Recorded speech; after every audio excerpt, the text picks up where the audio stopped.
Last time on Tsukihime. Young Shiki Tono survives a near-fatal accident and realizes the universe hates him because instead of get-well flowers and cards, he gets specialized that let him see special lines of death on everything and everyone, which when cut, kill them. Mid-panic attack, Shiki's saved by local redheaded babe Aoko, who tells him to get good and shoves magic line beyond glasses on his face so he'll stop crying. Shiki's then disowned by his family because rich dick Pop Tono hates the handicapped even more than he hates Shiki. Until he doesn't, because psych, Pop is dead and now a high school-age Shiki is called back to the Tono mansion by his younger sister Akiha, who's very lonely and very angry and no, she will not elaborate. Between family tensions, abandonment issues, serial killers, tsundere Shikis, and cute classmates looking for a smooch, how will Shiki and his specialized deal with it all? Find out this time on Tsukihime.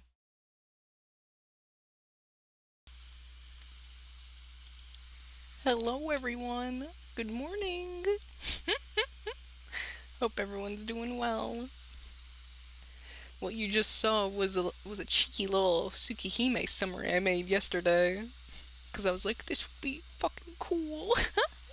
And a good way to just catch up anyone who wasn't around for the last stream. You know, I'm kind of considerate like that. But yeah, we're playing Tsukihime. I am very excited for more Tsukihime.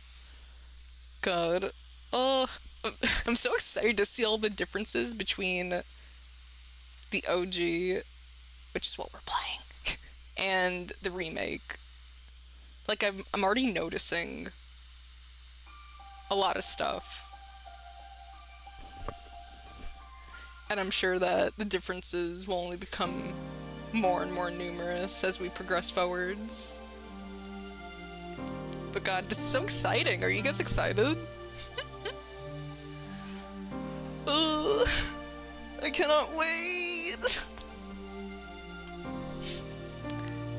This chair! Dude, I have no fucking idea what the hell that means. I see everyone reference that though. My assumption is that that is likely dialogue that happens mid-tweaking Shiki moment. That's my guess. Don't tell me if I'm right or wrong. Because I'll see for myself. I love Tsukihime! Fuck yeah! Dude! You've come to the right stream then, my friend. Oh my god. I'm definitely gonna get more and more addicted to Tsukihime. I can already tell. Because it has its hooks in me. Just to preface, all I know some stuff, but this is my first ever time playing through the original. So my original, like this one is blind. All I know about Tsukihime is I know Melty Blood, and I watched like up to chapters like 5 or 6 in the remake. And that's what initially got me really hooked and made me want to play the OG. It's Melty Blood Beta! In a way, I guess you could say, yeah. So that's all I know. I'm so excited! I'm so excited! Let's just get into it. Let's get into it right now. Oh, and I will preface one more thing. I said this last stream, I am no voice actor, so don't expect phenomenal performances from me while reading this. Good to watch a hot cock stream, by the way. It's been too long. I still cherish the index. Wait! No way. Rory, are you the one who I made Indexo for? No, it couldn't have been. But could it?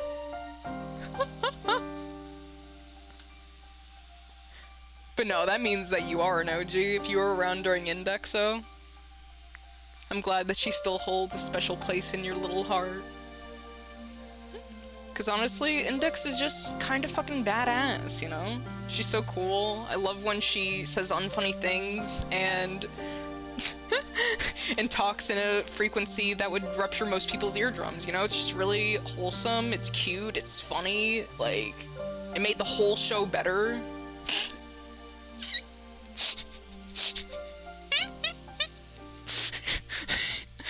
I really like Index, can you tell? Oh, yes, good morning, Rory and Gustavo. Let's just get right into it. I've been fucking about enough. Let's get into it. Oh, wait, oopsie! Wait, how do I... How do I load my save? What the? What the? Alright, hold on. Let me open up the readme. Because I know, like, certain options are not actually in the options menu. So maybe the save, like the load save, is one of those. Let's see. Switch between windowed mode, no. Selecting text speed, no. Interesting. It is me, haha! It's been too long, let's get into it! Fuck yeah. Dude, you're a legend then. You were the one who aided me in birthing Index. God, that's awesome. Good to see you again, dude. It really has been so long. I'm so sorry I didn't recognize your name, like, from the get-go. Ugh, that's what happens, though. It sucks. And it didn't help that I had so long in college, so I also started to forget people's names, old chatters. Very sad. But that's why we're getting back into it. Oh wait, resume game! I'm a fucking nonce.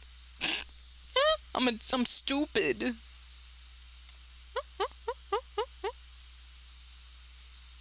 Alright, yeah, let's load this up. So, I'm sure you guys saw the little summarization of the last stream that I made. But just in case for anyone who joined after we played that. Basically, we just arrived at the mansion, and Shiki's not having too great of a time. But I'm sure having a good time. At least one of us is having a good time. Oh god, dinner. Time for family tension.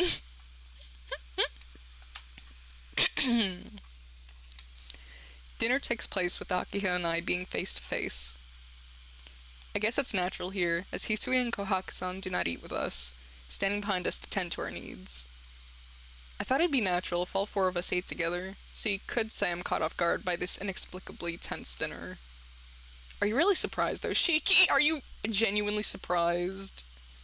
Like, think about the circumstances here. I feel like it's pretty, you know, understandable. Oh my god. Hello there, Asian. How you doing? Oh, you running in with Ankara? Are we watching anime with the cock gang? Hello there, Ray. No, we are playing Tsukihime. Though I guess, in a sense, yes, we are indeed watching anime. And we're about to have a very lovely and just awesome dinner with our beautiful younger sister. And it's gonna be very normal.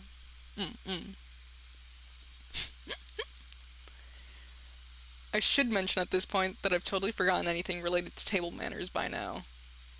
Well, I do remember little pieces, so it's not like I'm a complete amateur, but humans tend to pack away unused memories into the corners of the mind. The tension was actually quite thrilling. Yeah? Yeah, Shiki? The tension was actually quite thrilling, with every one of my movements causing Akiha to raise an eyebrow. When I think about how I'll have to go through this every day, though, it's really depressing.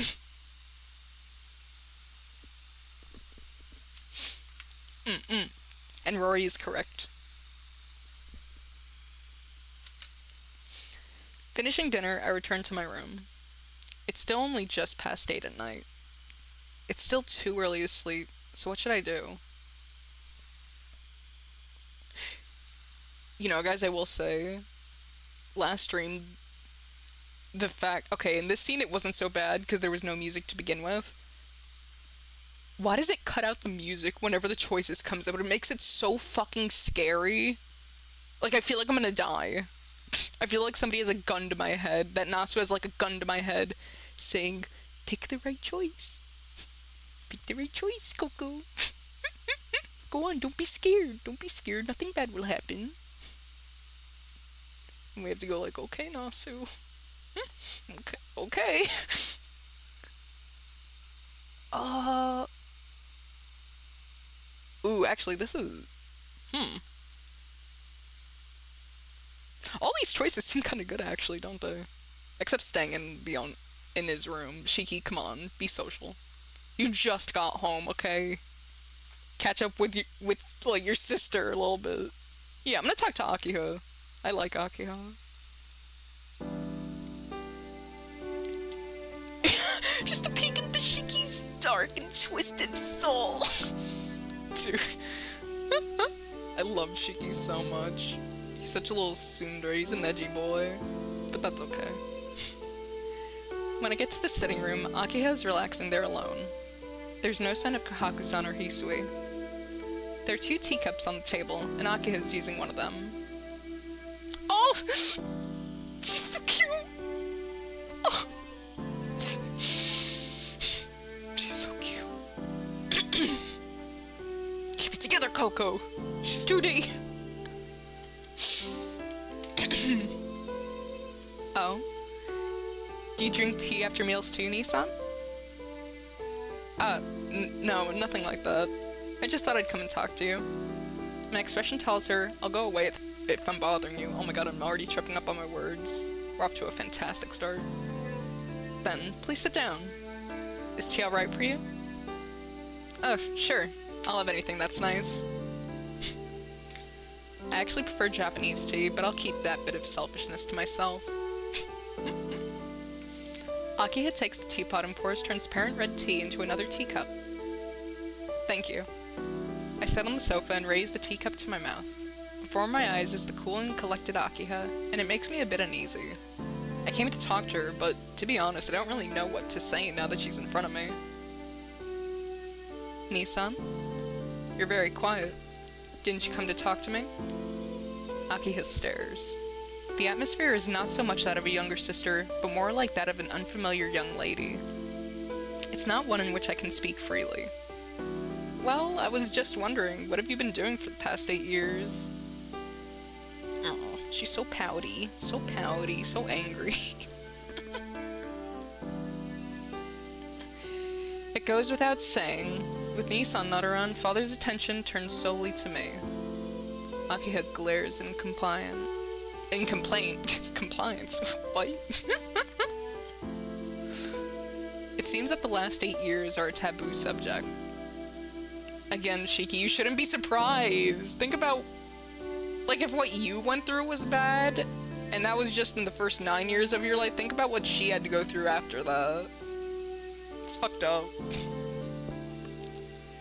Kinda crazy they turned Melty Blood into a PowerPoint. It was a very bold choice. But I think it was a good one, guys.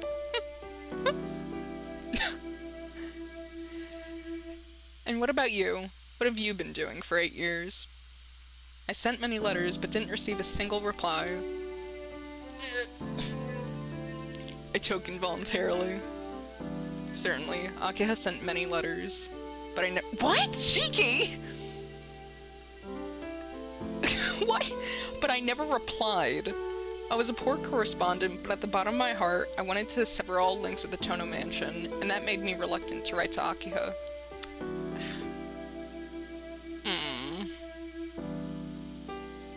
Yeah, but still, she's your sister, dude. Come on.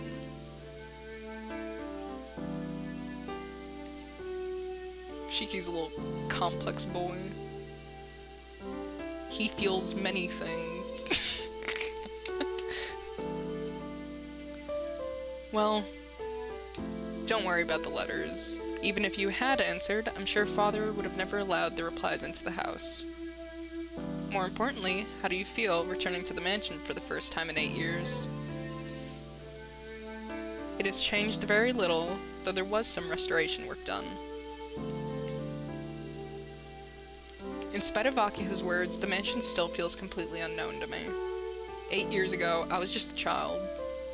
Even if I remember the mansion a little, I feel like I'm in someone else's house and it's very unsettling. Nissan? No, I was just lost in thought for a moment. You'd say this mansion's changed very little, but it's pretty unsettling for me. Though the sitting room and the lobby are kind of familiar, I can't really remember the corridor nor my room. Really? I guess 8 years is a long time. I guess that's it. It's like half of my life so far. I can't really expect to have clear memories. Well, it's 8 years, so it doesn't feel right, but I think I'll get used to it. I'll be thankful if you overlook my poor manners for a while.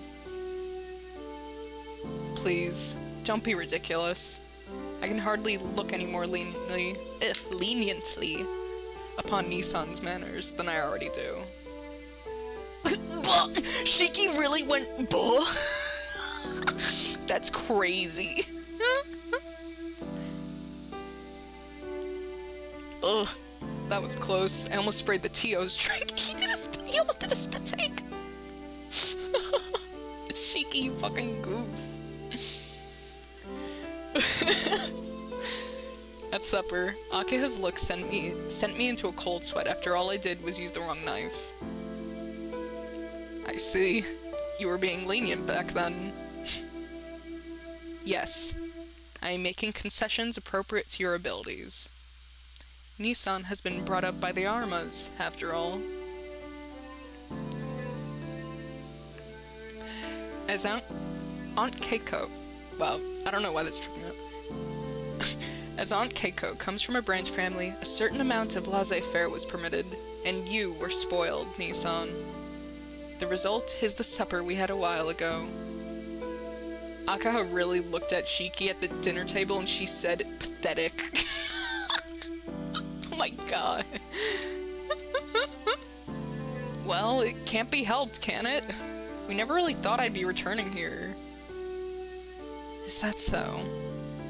You almost sound like you didn't want to return, Nissan. Don't be stupid, it's not like that. I may have had my doubts, but I couldn't just leave you alone here, could I? What kind of a brother would I be then? The kind of brother who doesn't send letters? I mean, I'm just saying, Shiki, I'm just saying. You could have sent one fucking letter. You could have replied back. Just once. It's been taken with the homies. He went completely butt. He did. The one that doesn't answer. Yeah, seriously. Akio, watch your tone, Tono! I love Akio. Oh. Yes. That's the reason I returned. If it weren't for Akiha, I would have never returned. Since I heard nothing... Oh wait, who's saying this? Oh, it's Shiki. Since I heard nothing for almost 8 years, I always wondered whether you were all right on your own. I came back to the mansion because I was worried about you. Looking a little off to the side, I put my honest feelings into words. Oh, well, then, thank you. Oh. But I guess I was just worrying over nothing. In the past 8 years, you seem to have grown strong. I'm relieved, but a little disappointed. She had to. It was survival for her. She didn't have the option to not. Unfortunately. No, a bit is saying too little. Since I only had the image of the calm Akiha back when she was small, the sharp Akiha right now seems like a different person. Really? I'm sorry I didn't need some... okay. I can't talk today, I'm so sorry. Let me try that again, one more time. Really? I'm sorry I didn't meet Nissan's expectations. Akiha's eyes are scary. Crap, I think I may have said too much again. No shit, Shiki. Have some decorum. Well then, Nissan, how is life at the Arma residence? Akiha asks, still with that frightening expression.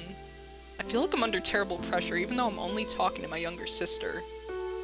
Nissan, did you hear what I said? I heard. Life at the Armas, right? It was normal. There were no real problems. It seems it was more suited for me living there, too. That's not what I meant. How was your health? I've heard you collapsed a lot from your chronic anemia. Oh, yeah, I did for about a year after I left the hospital, but I'm okay now. I only have problems occasionally, about once a month. I'm certainly not frail enough to be worried about. Bluffing, I strike my chest with its scar.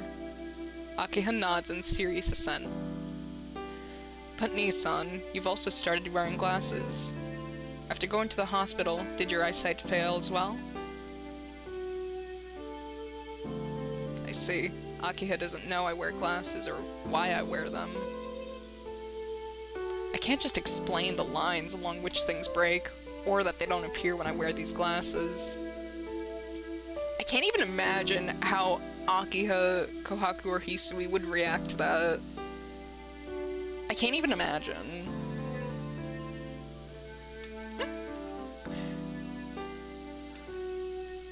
Well, it's nothing. My eyes became a little strange after the accident. Hold on, guys. I'm gonna drink some water. I'm gonna wet my whistle a little.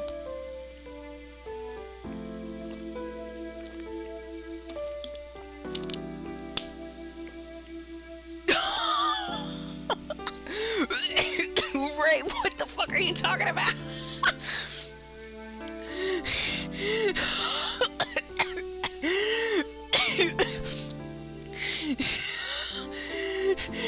See?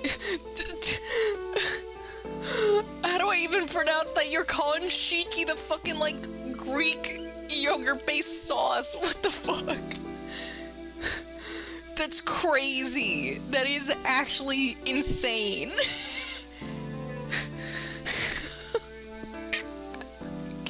How did you even think of that? I love old Takeuchi art, man. The characters looking slightly different each pose is so charming. I agree. I love both art styles. The one with the remake and old Tsukihime art, from what I've seen, at least.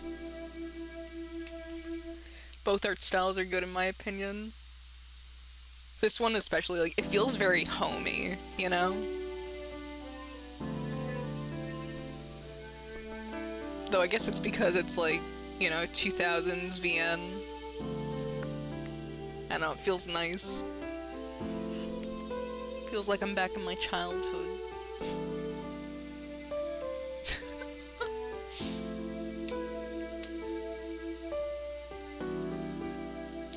Really? I was surprised when I saw you a while ago. I didn't know you had started wearing glasses, Nissan. Really? You seemed pretty calm back then. Of course. I was meeting you for the first time in 8 years. I couldn't let you see me acting strange. Akiha's brow creases sullenly. Oh, Jesus! That was a loud-ass snot! Kohaku, my god! Kohaku really went... Oh my goodness! Oh! Akiha-sama? The bath is ready. What should I do? Really? Thank you, Kohaku. I'll go soon, so go ahead. Ah, is that alright? After all, you're relaxing with Shiki-sama. Shiki-sama might run away, but the bath won't. Please, relax a little longer. Oh wait, who's talking right now? Wait, fuck! I didn't know that! Okay, it was Akiha. It's fine. We weren't talking about anything important anyways. Akiha stands and walks past Kohaku-san into the lobby. Kohaku-san follows Akiha. Left alone in the sitting room, I finish the tea. Akiha and Kohaku-san seem to be heading to the bath, so I guess I'll go back to my room. Hang on. Akiha and Kohaku-san aren't going to take a bath together, are they? Shiki, where's your mind? No, I bet they are. Then maybe Kohaku-san would be washing her back? Of course, with another girl, that's no problem, but... Akiha, thank you. That's my face as well, Akiha, hearing that dialogue from Shiki. Well, you are free to imagine whatever you wish, Nissan, but... What?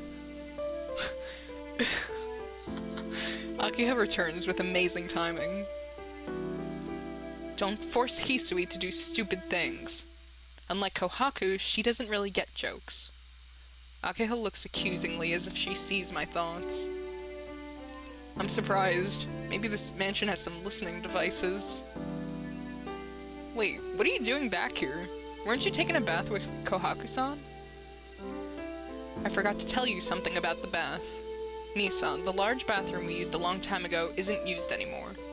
It would be too much for Hisui and Kohaku to take care of, so it's been closed off. Closed up? Closed off? It's closed, Shiki. You can't use that bath, okay? Sorry. Just use one of the other 10 restrooms we likely have at this mansion.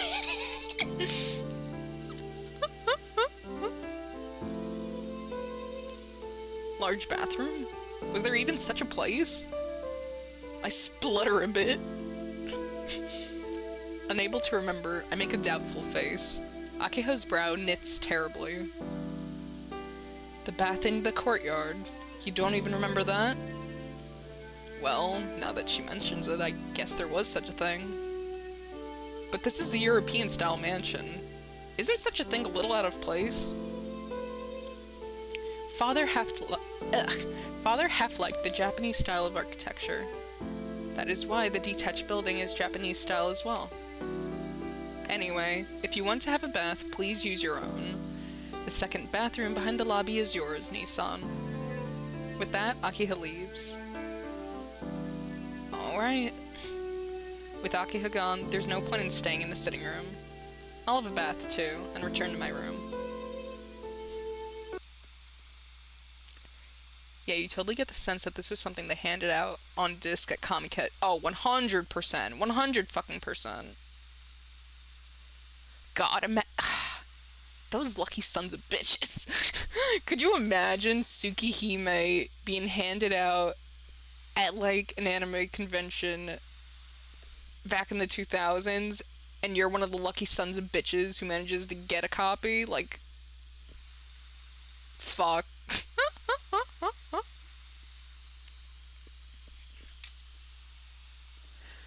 Though I'm curious, I don't actually know I don't really know too much about OG Tsukihime. So I wouldn't be at all surprised if it actually was handed out at a Comiket, because so many VNs back in the day were, you know? Like, they were either sold or given to attendees. But was that the case for Tsukihime?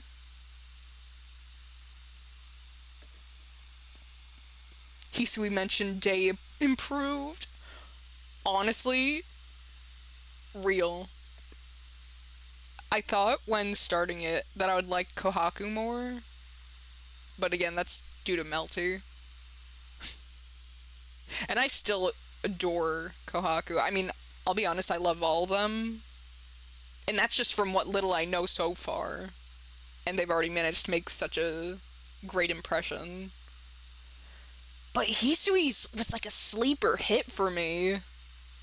I don't know what it is. I think it's like, I mean, we haven't really seen it too much just yet in the OG. But, God, when I was watching those initial chapters of the remake, she's just so comforting, you know? Like, sure, she's not as extroverted as her sister, but I don't know, there's just something very comforting and reliable about her presence and how, like, she's so genuinely concerned when she starts acting a bit crazy, when he starts acting a bit silly. I don't know. I love her.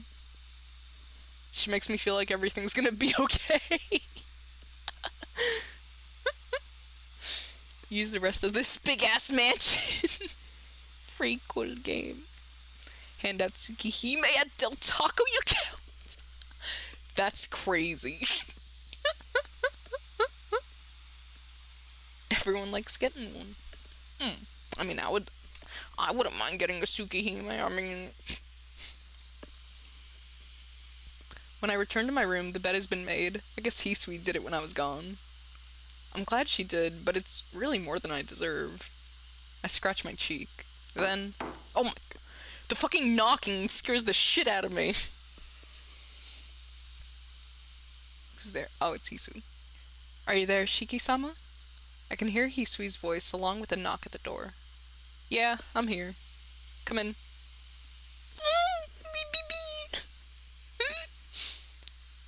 Excuse me. Good evening. Oh wait, that's Shiki. Good evening. Thanks for making my bed, Hisui. Sometimes it messes me up because I don't know who's talking. Hisui quietly nods in acceptance. Just as I thought, I'm really not used to this. Is there anything else you want to tell me? No? Oh wait, who is talking? Wait!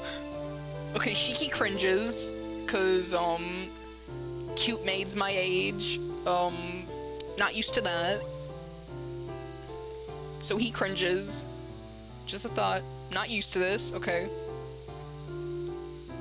Nothing? Okay. Shiki and Hisui. My god. My brain is barely functioning. I know it was originally distributed at Comiket 59 in 2000. I'm not sure if it was sold or handed out, but it would have been super cheap if it was sold. Oh yeah, 100%. Because even when, like, they weren't giving their VNs out for free, like, even when the people at those Comikets would be selling their games, to my knowledge, like, it's fairly common practice to make them super affordable. Because it was more so just about getting their work out there, you know? And allowing people to experience it. At least that's my understanding. But I'm sure everyone... It probably depended on the individual. Yeah, I'll have, my... my VN, you could just give me, $50 for it. Like, 50,000 yen should do just fine, thanks. Could you imagine? They handed the dinky little disc. Yeah, once it's big, that's when you release an expanded version that's even more big bucks. Yes, exactly. But when it's just, like, small projects, like very small teams making the VN, or even like a single person, I feel like, yeah, they usually made it super affordable. Like the Akiha, Kohaku, and Hisui routes came out in the full version. Yes! Isn't that crazy? Though I guess, I mean, Arcwood is kind of like... Arcwood kind of is like a whole ass combo meal. So I say it's crazy that the others got their full routes later, but I don't blame them for focusing the time and effort where it mattered most. Which was on the cute Genki vampire woman.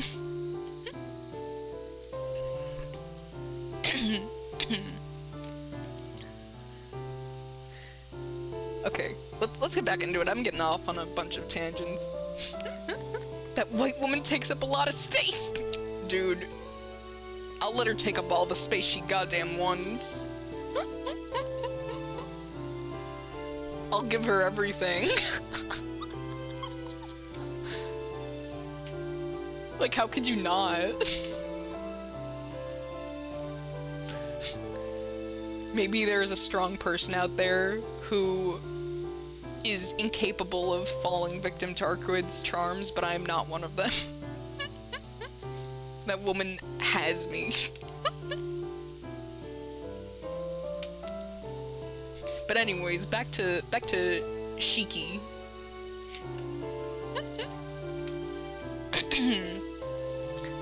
Is there anything else you want to tell me? No, nothing from me. But Akiha-sama has instructed me to answer any questions you may have. I see. There are many things I want to ask, but I'll probably get to know them as I continue to live here. Yeah, what I want to know right now before I sleep is it true that the curfew here is 7? Yes.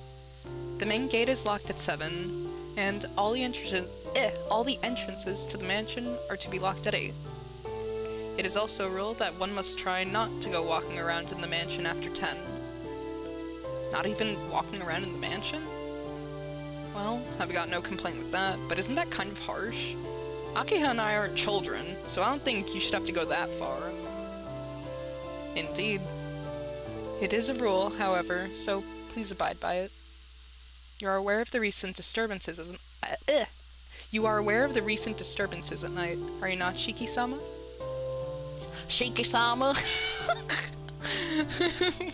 Why do I have an accent?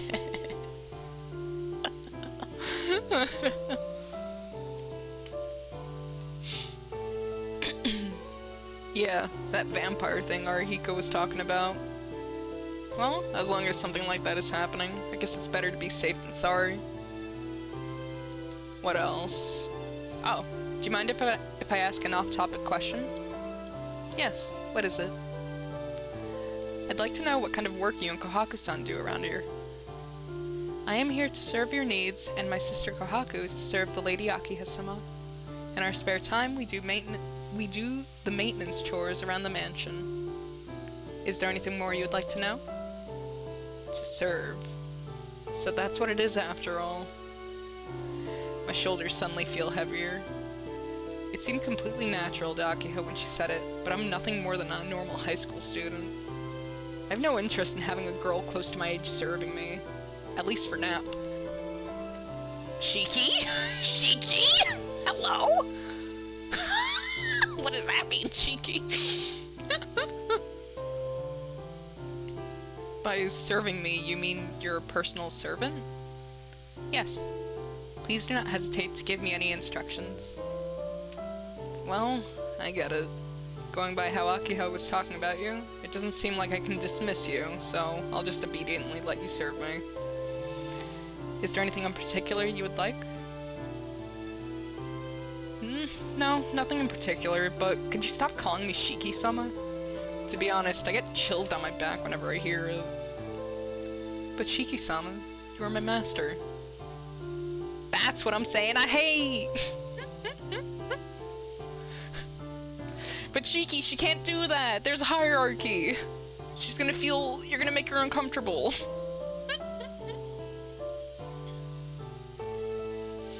I've been living a normal life up until yesterday. I have no desire to start living a life where a girl my age addresses me with Sama. Sama.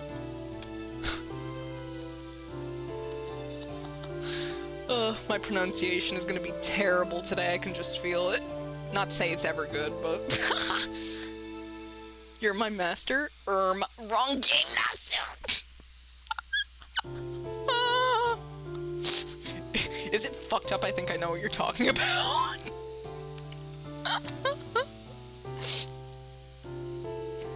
I see. Hisui's response was less than enthusiastic. Just call me Shiki, and in exchange I'll call you Hisui.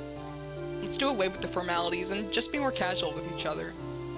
Still expressionless, Hisui lowers her eyebrows as if she's being troubled. Oh, she's so cute.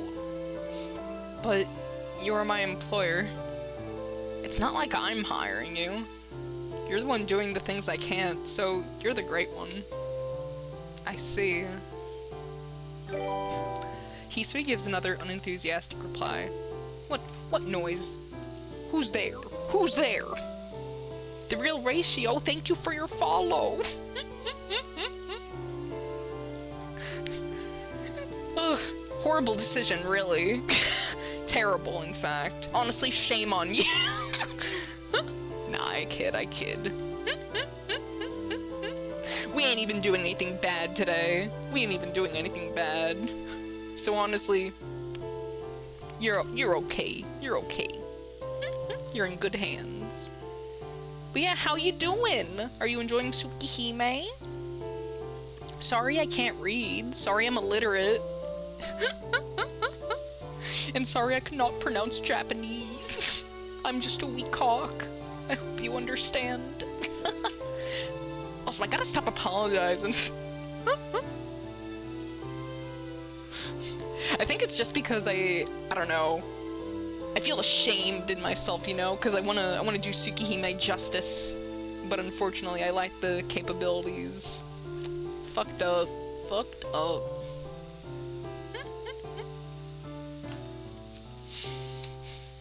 But it is what it is. Oh wait, actually, Ratio, you don't need to respond if you don't want to, but do you have any preference? Who do you prefer, Hisui or Kohaku? I know this is a really scary and awful question because they're both equally incredible. But do you guys like have any preference? Obviously don't spoil me if there's a reason why you feel that way. But you could just say something generic like she cool, she genki. I like it when she full combos me in melty blood. The most important question could cause a civil war. No, it seriously could. That's why I actually feel a little bad asking it, because they're both like great. Like they each have their own wonderful qualities. So it's something that's like, I don't know. If I'm already feeling like that's an unfair question, it's gonna become even worse as the game progresses and I learn more about them. Kohaku, 'cause funny. Good choice, good choice. She really do be kinda quirky though. Also, speaking of quirky, I find it so funny. It's so funny to me how, like, how they're kind of like the fact that she has a TV, a secret hidden TV, and it's like, oh my goodness, my word, Kohaku, what are you doing? You're out of your mind, you're crazy. It's so funny to me.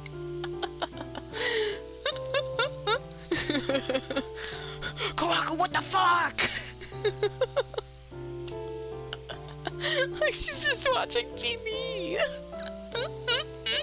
It ain't that serious. She simply has to game, dude. I wonder what console Kohaku would own. I feel like she would be a PlayStation galley. Kohaku would love platformers and fighting games. Steam Deck!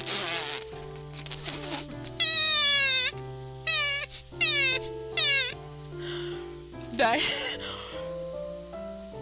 I hope somebody has drawn art of that. Like, gamer Kohaku building her custom PC.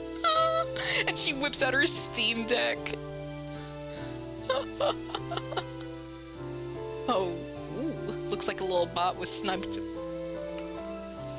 Kohaku, you got a TV? That's unacceptable! Honestly, I don't know where she gets it from. Because clearly, we didn't teach her that in the Tono Mansion. Clearly. Oculus Quest 2. Dude, she would fuck it up in VR. She would love it. Oh my god. God, we can go off for like... we could go on for so long just talking about this. We gotta play Tsukihime. I'm sorry, Hisui.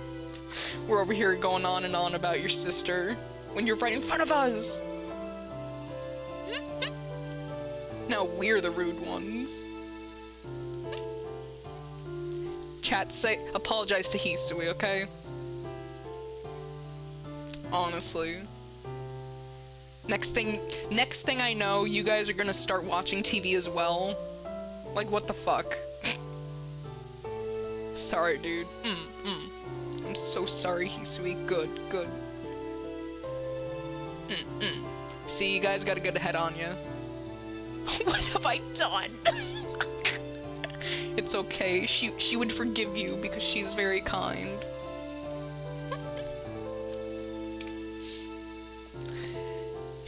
It looks like I won't be able to talk her into it just in one day. Anyhow, that's how it is. Don't be so formal towards me. I'll be grateful if you tell that to your sister Kohaku-san too. Very well, as you say, Shiki-sama. Expressionless, Hisui bows her head. She completely failed to understand. I will be leaving now. Please, rest for tonight. Or, please, rest now for tonight. Okay, good night, Hisui. I blow her a little kiss on her way out.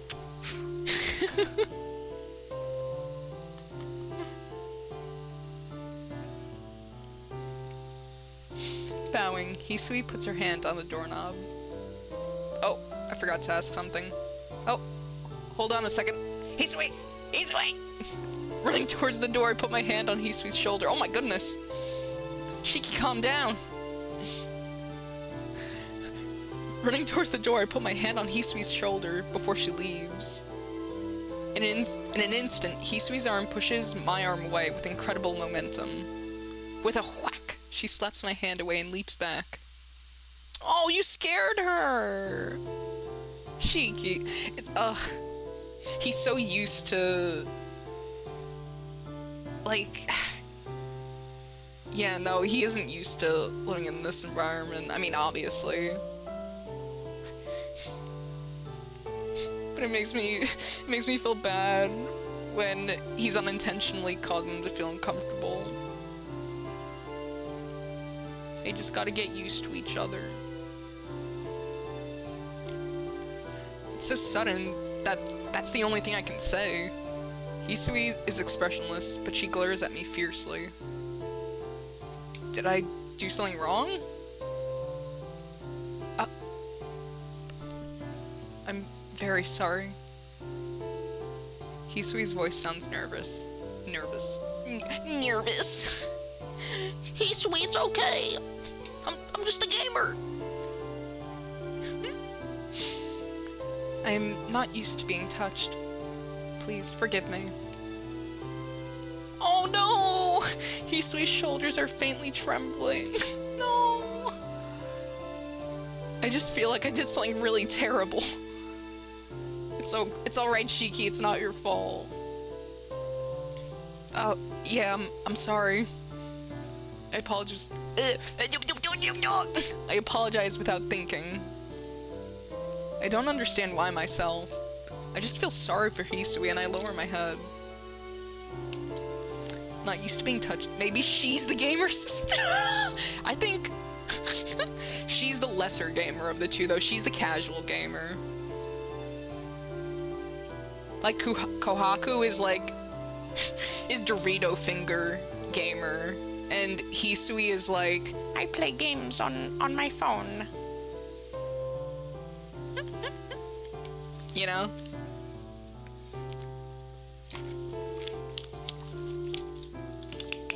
But that's okay, Hisui. We accept you in this household. You don't have to be a gamer. It's okay.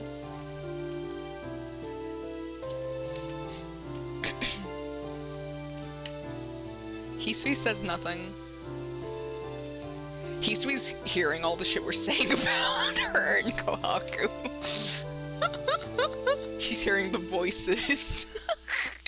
Our disembodied voices. Calling them gamers.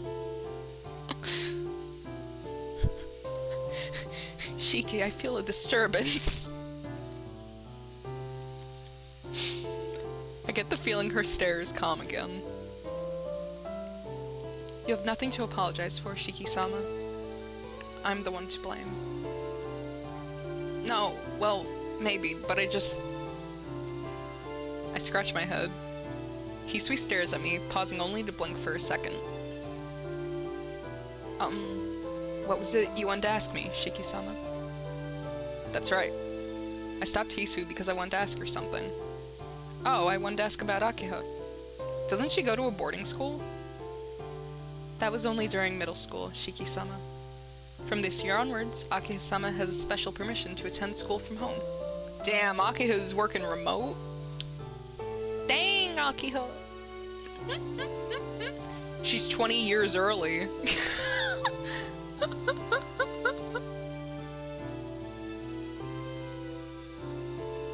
Akiha doing remote learning. This was 20 years before the pandemic. That's the Tono way, though. They're trailblazers.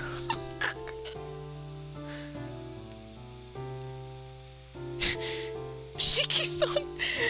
Shiki-san, do you have any games on your phone?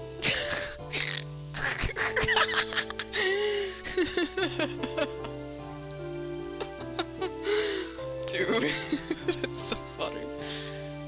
The only game Shiki would have on his phone would be Snake, and his high score would be way too high. Yes. Yes. That's so accurate, what the fuck?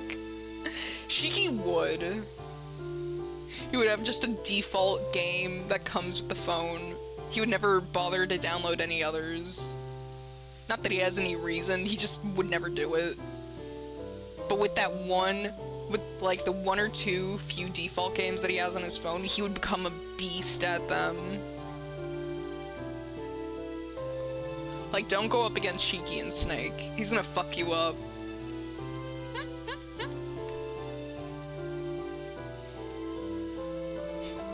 You mean she goes to school from here?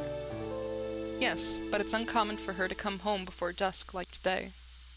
Akiha-sama has practice up until dinner, so she's always home before 7. Practice? Practice what?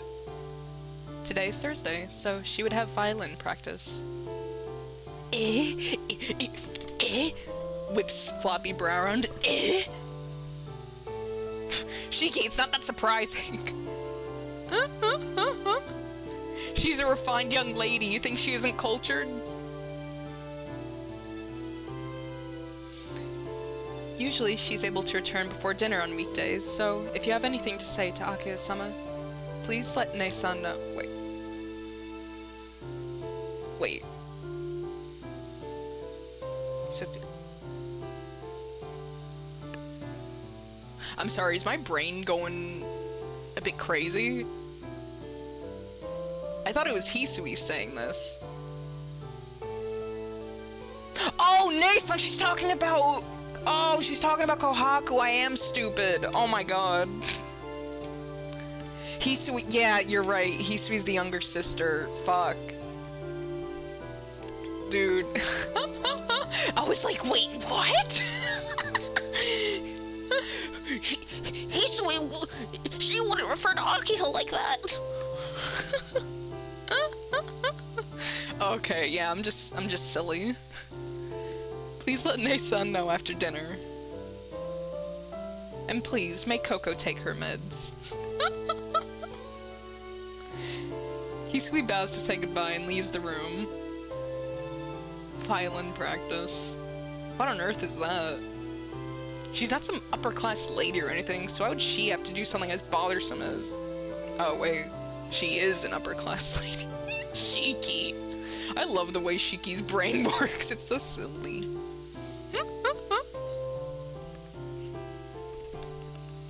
Bro's never heard of a violin. We didn't have that out the arm. Yes, come to think of it, my sister Tono Akiha is a natural-born, upper-class lady. In my memory, she was always the obedient, never uneasy sister, constantly following me around. As a child, she was always quiet, never having even the courage to express her own desires. She was a frail girl who would always live in fear of a scolding from our father. Yeah, people really do change after 8 years. After 8 years, I've become the me I am now. Akiha has become the person she is right now, too. I don't even want to imagine what Akiha went through in these fucking 8 years. Oh my god. Ugh. Yeah, no, it's I'm unsettling myself just thinking about it, especially if she was like so shy before. Oh my god. Poor kid. Violin, the heck is that?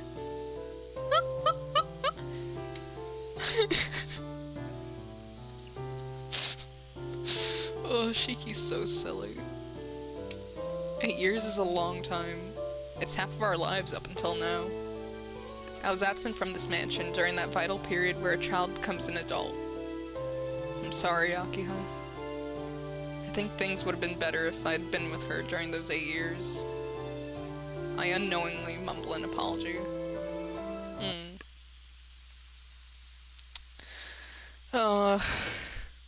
It's such a sad situation. Like, for everyone. I feel bad for them.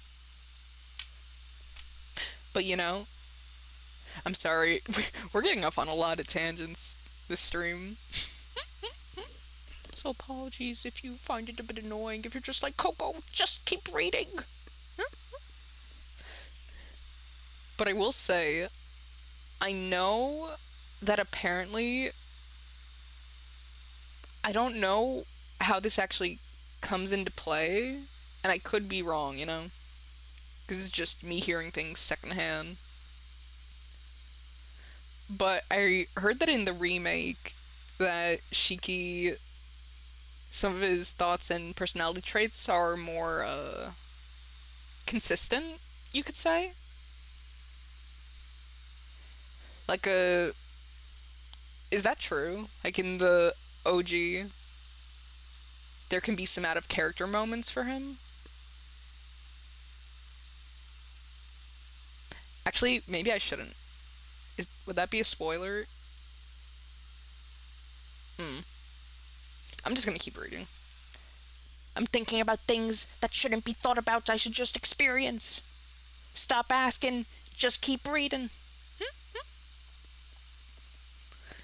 Left by myself, I lie on my bed. This house from 8 years ago, my blood relative from 8 years ago, it feels a little like they belong to someone else. I wonder what's gonna happen to me now. Don't want to spoil. Lol. Okay. I trust you.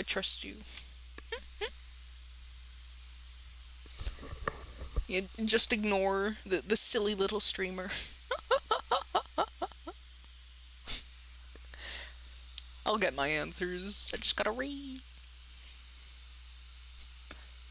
Rumbling to no one in particular, I fall asleep.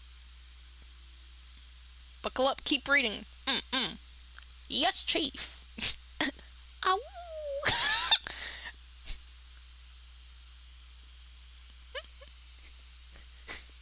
I hear the wave-like sound of something's voice. Ow. Is that a ghost or a dog? Something is howling. It's a ghost dog.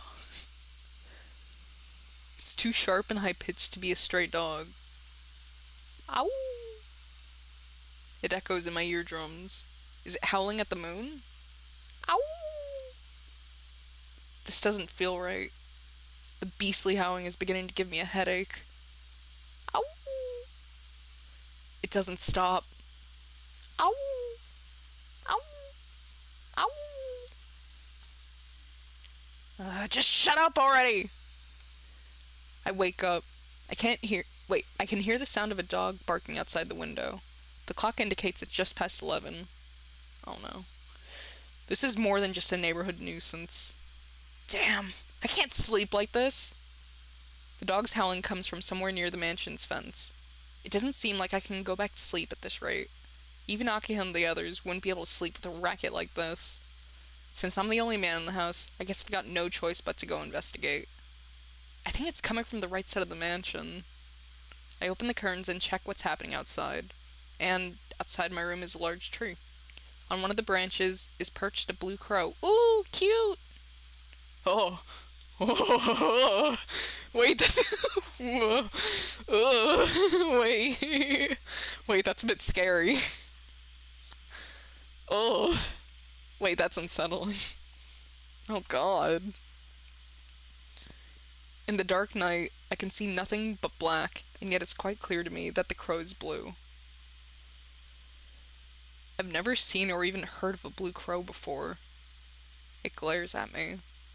It feels like the eyes of a crow are staring at me like soulless mechanical lenses. Ah! After a yawn-like cry, it noisily flies off. Ugh. What was that? I can feel a faint chill on my back. The howling of the dogs grows louder. Ow! Ow! Ow! It's really starting to get on my nerves. Not only is it noisy, but hearing it caused my heart to start pounding. I have an almost instinctual distaste for it. Shut up! I change out of my pajamas into my uniform and leave the room. Oh my god, wait, wait, there wasn't even a choice! I'm scared! Wait. Oh. Ow! The howling echoes through the night. The sound is definitely coming from the right-hand side of the mansion. Oh my god. Ugh. My heart's catching in my chest.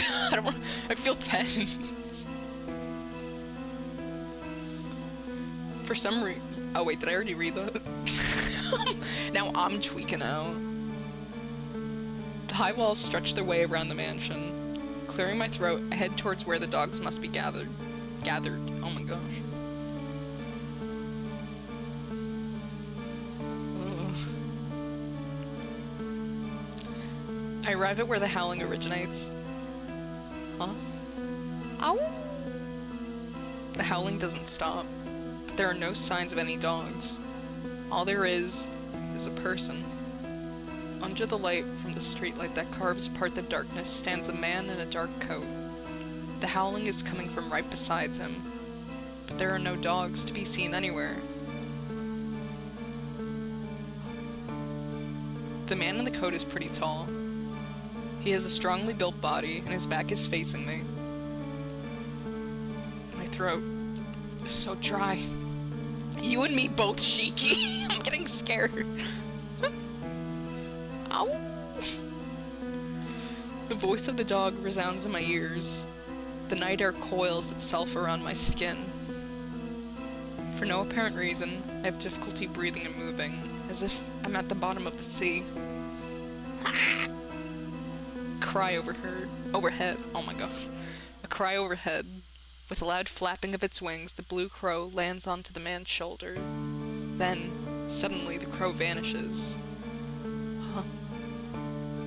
Could it be an illusion? It looked like the crow disappeared into his black coat. Oh no. The man in the black coat turns around. Shiki, run! Shiki, just get the fuck out of there! Run! Shiki! Scary! Shiki, just run! Just run! Under the white streetlight, he's just like a shadow. A black lump. In the middle of that lump, only the weapon-like eyes shine out, burning with a fiery intelligence. I can't breathe. But fortunately, those eyes seem like they're not even looking at me. Not here, after all. The man in the black coat leaves. When I can no longer see him, I'm finally able to breathe properly again. I managed to take a few deep breaths. I realize the dog's howling has ceased. I return to my room. There's no sign of Akiho or the others being awake. I guess I'm the only one who couldn't stand the dogs howling. What's happening? My head still hurts. Huh? Why am I trembling? Looking down, my fingers are trembling. My entire body is shaking, and my back feels very cold. It's almost like... yes. It's like someone ripped out my spine and replaced it with ice. I feel dizzy. Is it just the usual anemia? I get the feeling of falling towards the floor. Oh my god, Shiki, like, go to your bed, please rest. On the way, I see something unpleasant. Even though I'm wearing my glasses, I can still see the lines. Ugh. I hadn't seen them at all for a long time, so my reaction is magnified. I feel sick. With the dizziness from my anemia, I feel like I'm about to throw up the contents of my stomach. What's going on? I don't understand. Only that as long as my eyes are open, scribbles fly everywhere across my vision. It's a bad dream. Somehow I managed to collapse into the bed. Yes, I should sleep. That's the easiest way to deny what I'm seeing. My body doesn't move as I want it to. All I should do is lie here and fall fast asleep, like a corpse.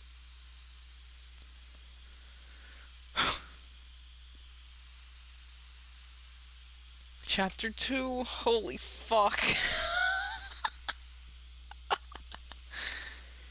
Jeez.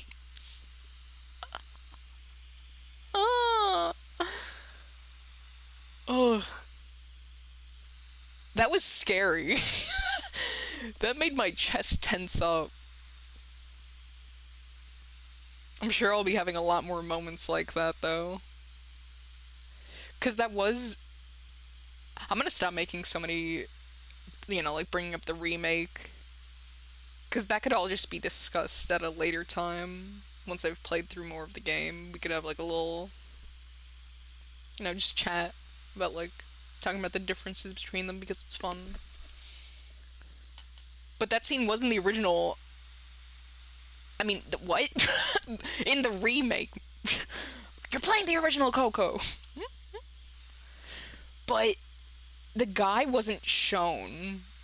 And I don't think there was a crow in the remake either. Like, that fucking freaked me out.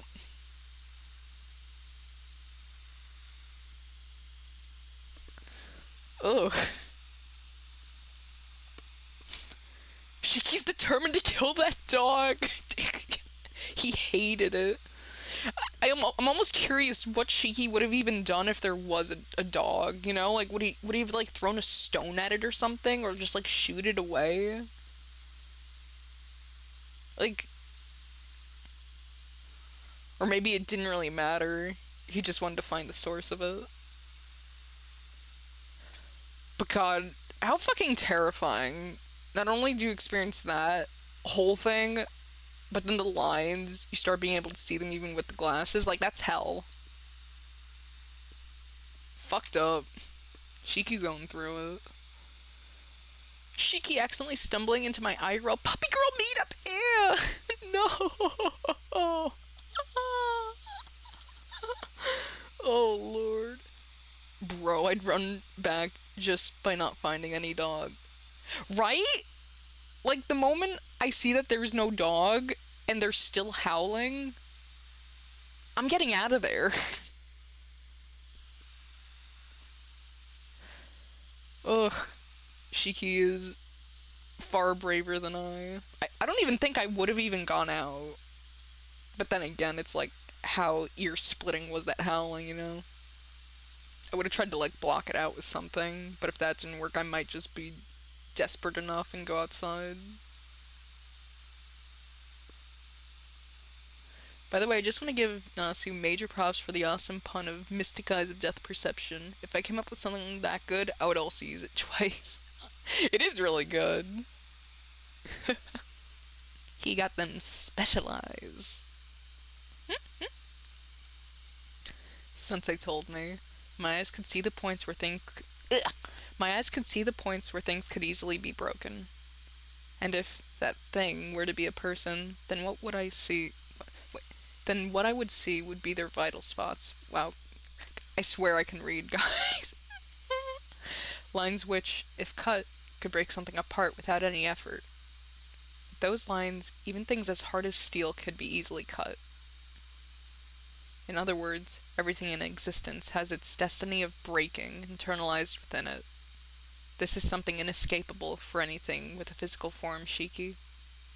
That's what Sensei had said. I was still a child back then. I remember finally understanding what she meant and getting scared. In other words, The world is full of cracks, and it could collapse at any instant. If there are scribbles all over the ground, then there's a possibility that the earth would start breaking apart if I walk over it. When I realized what she meant, I thanked Sensei from the bottom of my heart for the glasses she gave me. I couldn't have gone on living if I had continued to see the lines all the time. The points where things could easily be broken. There isn't a single advantage to being able to see them. It's so messed up. So messed up. Ugh. Good morning. I hear an unfamiliar voice. It is morning. It is time for you to awaken, Shiki-sama. Stop calling me Shiki-sama already. I told you yesterday. It sends chills down my back. I wake up. Hisui stands far from the bed, like a statue. Where am I? Good morning, Shiki-sama. The girl in the maid uniform bows. Oh, yeah, I came home. Right. I push myself up, looking around the room. In that instant, I feel a sharp pain in my temples. Huh? Are you looking for your glasses? Hisui gently hands me my glasses. I let out a breath. Last night, before I went to sleep, I had the feeling I was seeing the lines even with my glasses on. Seems like it was just my imagination. Maybe it's because I slept in an unfamiliar room, but my mind is hazy. Shiki-sama? Hisui calls out to me. Shaking my head, I shake away my sleepiness. Good morning, Hisui. Thanks for coming to wake me up. There's no need to thank me. It is my duty to come wake you up, Shiki-sama. Hisui gives a plain and completely expressionless response. Even in an unfavorable light, I think Hisui's features are beautiful. Agreed. It should be wonderful. Wonderful! It should be wonderful for such a girl to wake me up every morning. But as Hisui never smiles, I don't feel that happy about it. So picky, Shiki.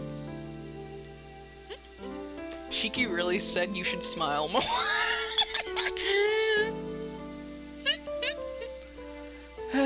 What a shame. If Hisui only had half of Kohaku's brightness, she'd be really cute. So mean. Don't compare them! They're both lovely in their own way.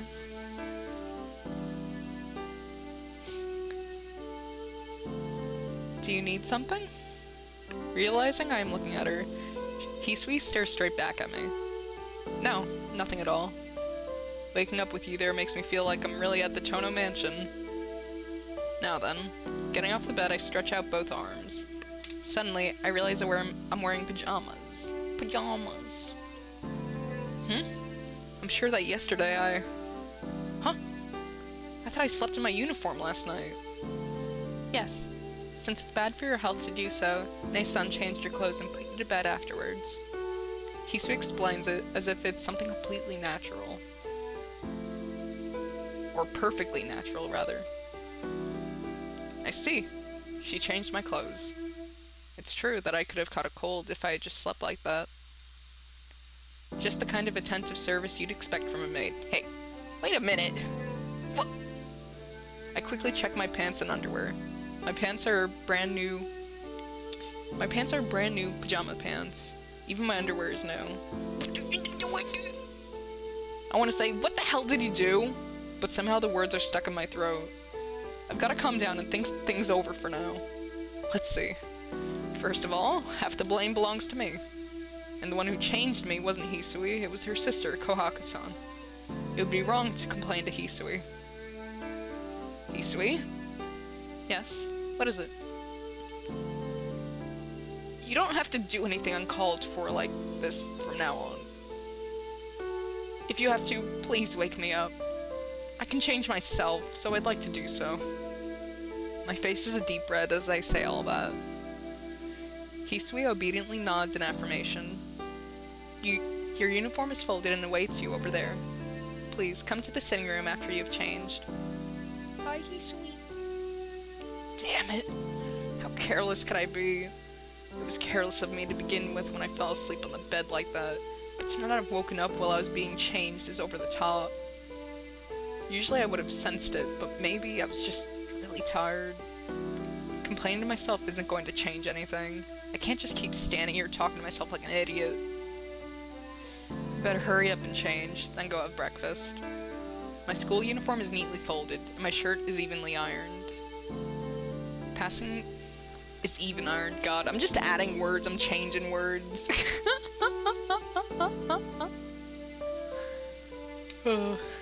Passing my wrist through the sleeves feels good. It's that fresh, brand new feeling. No, there's nothing wrong with being naked, is there? Yep. Yep! There was nothing wrong with it, but I couldn't help being embarrassed at the fact I was being changed by the warmly smiling Kohaku-san. To top things off, the face in the mirror keeps smiling from time to time, despite being bright red. Are you really okay, Tonoshiki?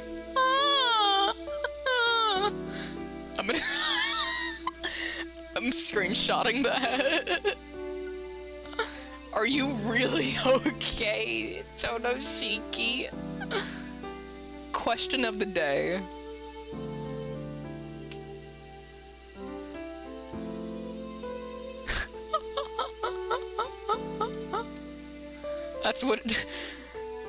That's what I'm wondering too.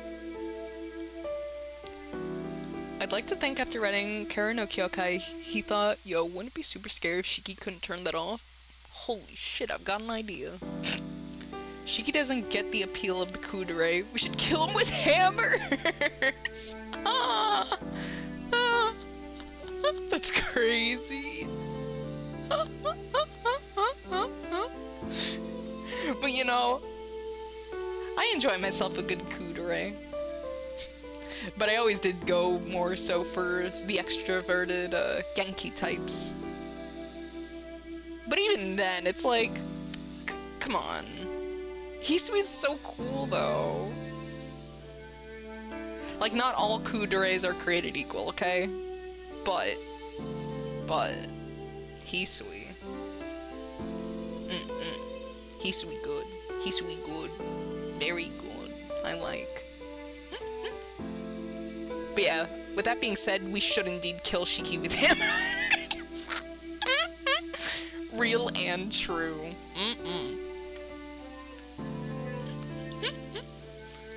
I thought you were supposed to be uneasy about staying here, you amateur.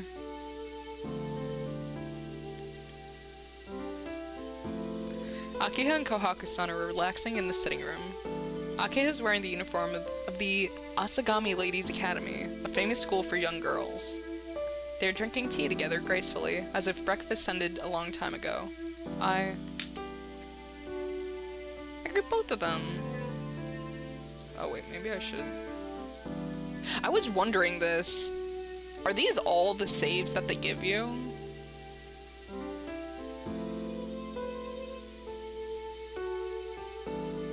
Or do I get more? Because if I keep saving after every option, this is gonna take a long time. It's gonna take a long time. But no, I'm gonna greet both of them, of course. Good morning, you two. Good morning, Shiki-san. Wearing a white apron that suits her, Kohaku-san replies with a smile that could not possibly be any larger. On the other hand, Akiha just casts a glance at me. Good morning. You certainly took your time this morning, Nissan. She certainly knows how to put a damper on things. Took my time? It's barely past 7. It only takes 30 minutes to get to school from here, so I'm actually up early. Save scrubbying. It's true, I mean, what if I want to go back and make different decisions? So you're saying you're... Oh, wait. So you're saying you're going to finish breakfast in just 10 minutes? You're not some starving dog, so if you're going to eat breakfast, I'd like you to take your time. Cold. Akia's words really do have thorns. Seriously. Still, Akia's... she's given tough love, but... it's okay.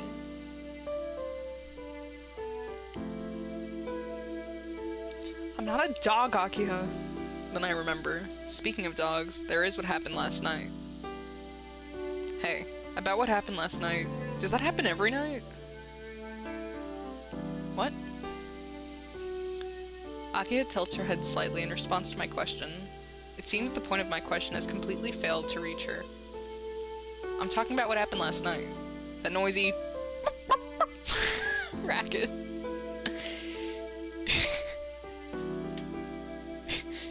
You know, that's kind of cute. That's kind of a cute mental image, just Shiki recounting this tale. And he makes, like, cute little woofing noises, you know? He doesn't just go woof woof, he goes...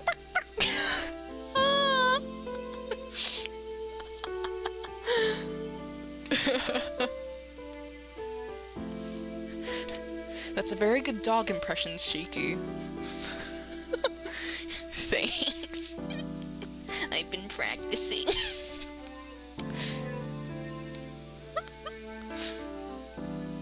Even you wouldn't have been able to sleep with that going on, right? Nissan? What are you talking about? What? I'm talking about last night, of course. Around 11 at night. Some stray dogs were barking their heads off. Akiha and Kohaku-san exchange looks, and then together, they both look back at me. It's like they think I'm some sort of nutcase. I can't just let this slip by. Fine. I'm not asking you anymore, Akiha. Kohaku-san. It was really noisy last night, wasn't it?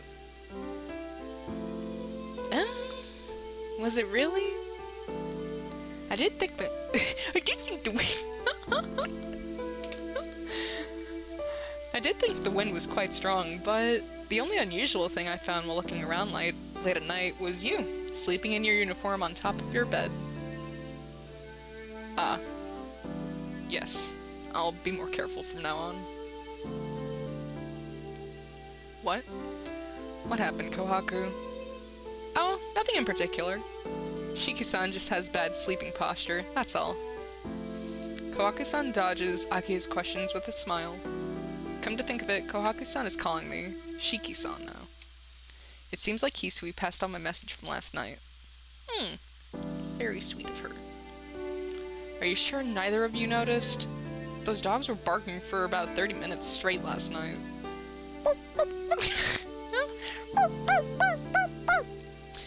Shiki, no matter how many times you do that dog impression, that's not going to make us hear it. But you should do it more. In fact, do it again. Now.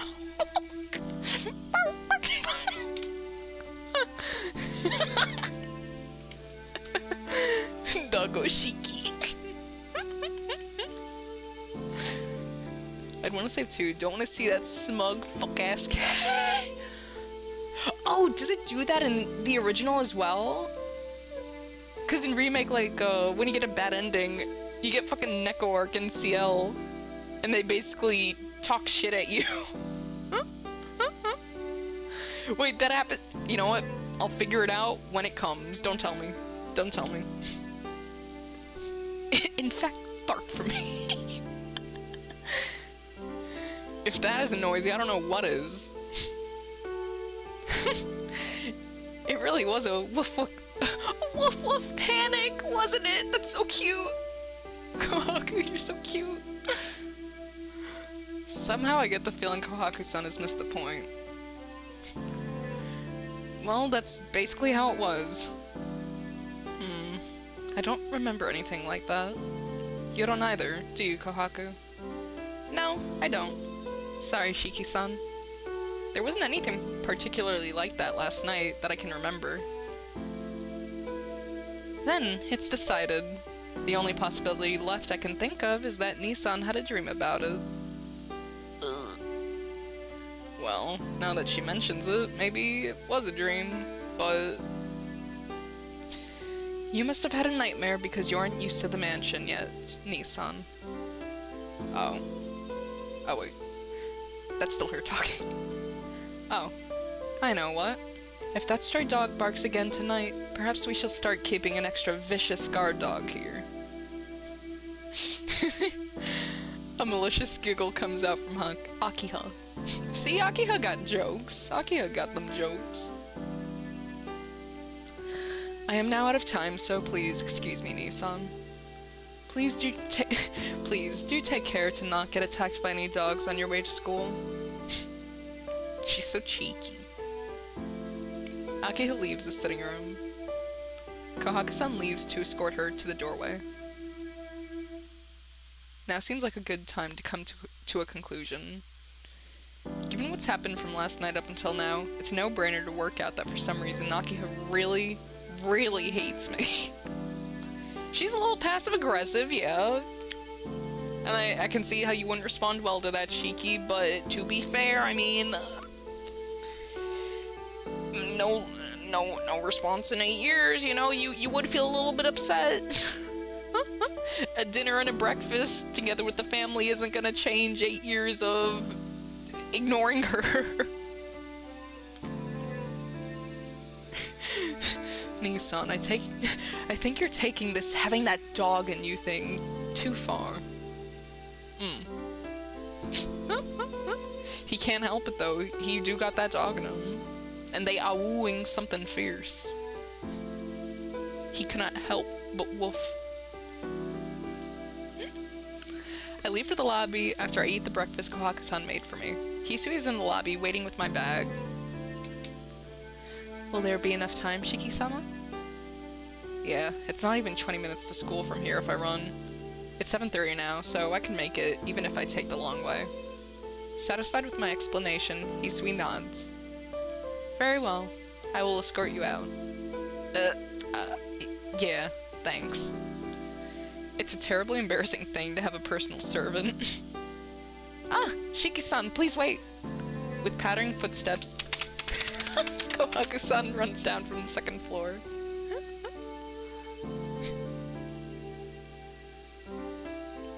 Hisui steps back and falls silent as Kohaku-san appears.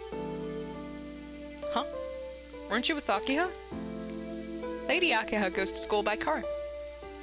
Since I had something to give you this morning, I stayed behind. Something to give me? What? Gift for me? Tonoshiki? Huh? Huh? Yes. This came from the Arima family yesterday. Kohaku-san smiles. Huh? But I have all my luggage already. The things I used while I was at the Arima's house all belong to them, so all I've got are my own clothes. Really? But this was sent here nonetheless. Kohaku-san hands me a thin wooden box, perhaps 20 centimeters long. It's not heavy at all. Kohaku-san, I've never seen this before. Well, apparently it was left to you by your departed father. It was to be given to you in the will. By my old man? Shiki takes the box and chucks it out the nearest window.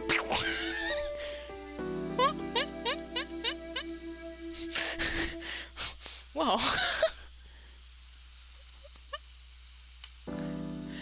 I can't feel anything about that.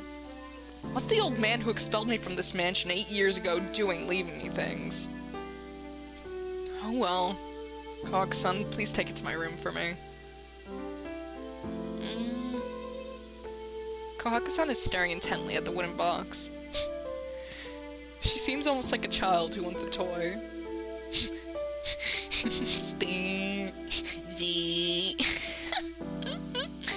No, she is the child.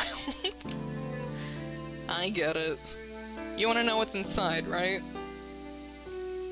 Oh, not at all. I merely wondered for a moment. Like you said... Oh, can't read. Like I said, you do wonder what's inside. Alright, let's open it. She's bouncing up and down, like... Ooh, what's in the box? What's in the box? Alright, let's open it. 1, 2, 3. With a dry sound, the wooden box opens. It's like the creak. Inside, there is a 10-centimeter bar of thin iron. It's an iron bar. Undecorated and worn, it has finger marks all over it. The old man must have really hated me to leave a piece of junk like this. No, Shiki-san. It's a fruit knife. Coco-san takes the iron bar out of the holy. I keep on, for some reason, wanting to say out of the wooden box, but it's just the box. It's just the box, Coco, please.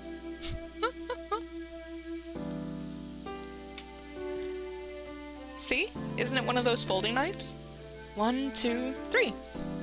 With a pa-chink, a 10-centimeter blade pops out from the bar. I see. It certainly is a knife. It's old, but it seems pretty solid. The year and era it was made is written on the back. Coco-san replaces the blade and hands over the knife. Certainly, there's a number written on the grip. The character 7, and under it, the character knight. What could it mean?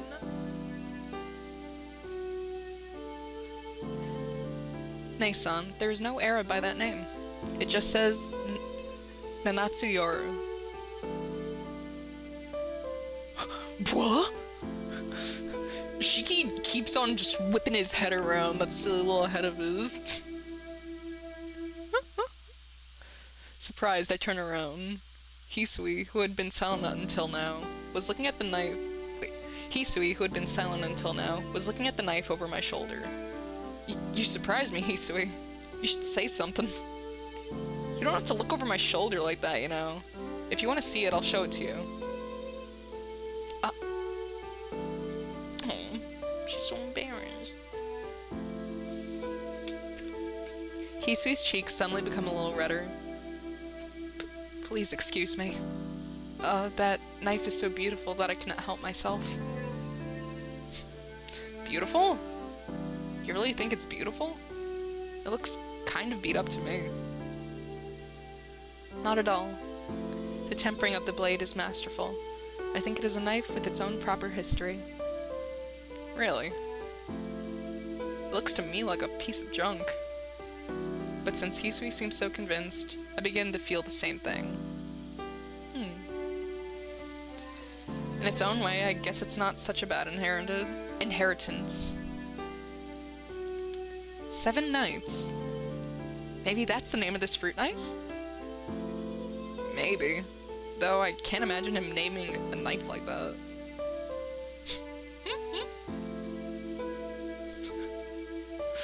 Papatono sitting up late at night, admiring the knife and going, yes, this will be the most badass name!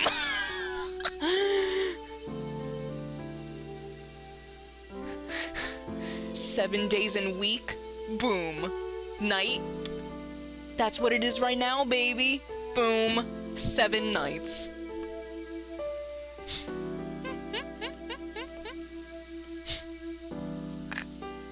I actually don't know why it's called that. I guess we'll find out later. Whatever the case may be, it's obvious that it's an antique. Well, in any case, I believe in taking what's given to me. I replace the blade and put the knife in my trouser pocket. Shiki-sama, have you enough time? Oh, I have to get going! Well, Coco-san, thanks for the delivery. You're welcome. Coco-san smiles and waves. Wait, why didn't you say goodbye to Hisui too? Shiki hates kudereis. Aw. It must have slipped his mind. Tsukihime! Yes, indeed! Hello there, bloody! Based! It's true! It is true. Dude, I'm having a blast with Tsukihime so far. It's so good. Have you ever played it before? Because if so, it'll be fun to talk about at some point.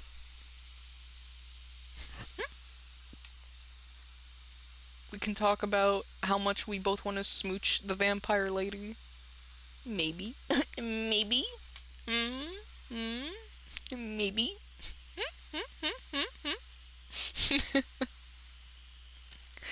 Well, yes, thanks for stopping in, Bloody. Let's enjoy some Tsukihime together, eh?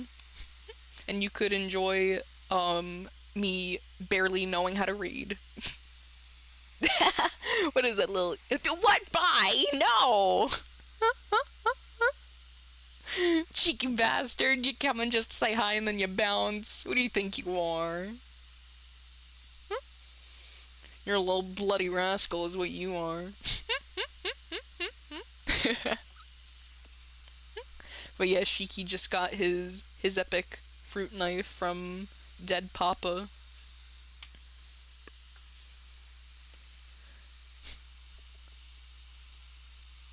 Also, I wanna... You know what? I'll hold off on talking about it. I'll wait until we're further in. Because I wonder, like, what the significance is of his dad giving him a knife.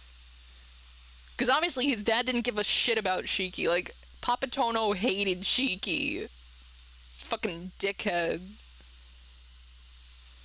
So then it's like, why would you leave him this knife? And why a knife of all things? Especially one that seems like it's been used a lot. Like, I don't know. I have some theories, but I'm gonna keep them close to my chest for now. And then I'll say them once I get more information.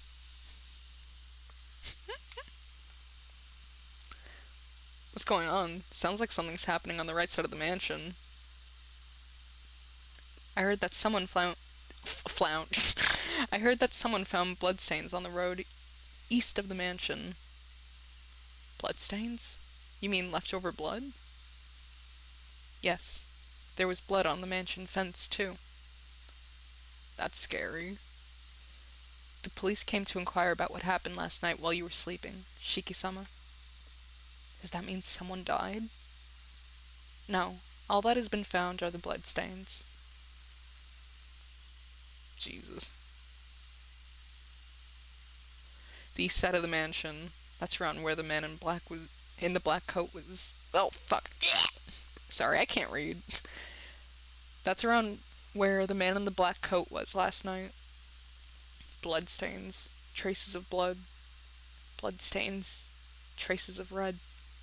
Come to think of it, I get the feeling I saw something red. Shiki-sama? No, it's nothing. Shaking my head, I shake off the bad images. Well, I'll be going now. Thanks for seeing me off, Hisui. Goodbye. Please take care on the way. Hisui bows deeply. I'm not sure what to take care about. Oh, okay. I'm not sure what to take care about, but she's probably just worried about my health. Yeah, thanks. You take care too, Hisui.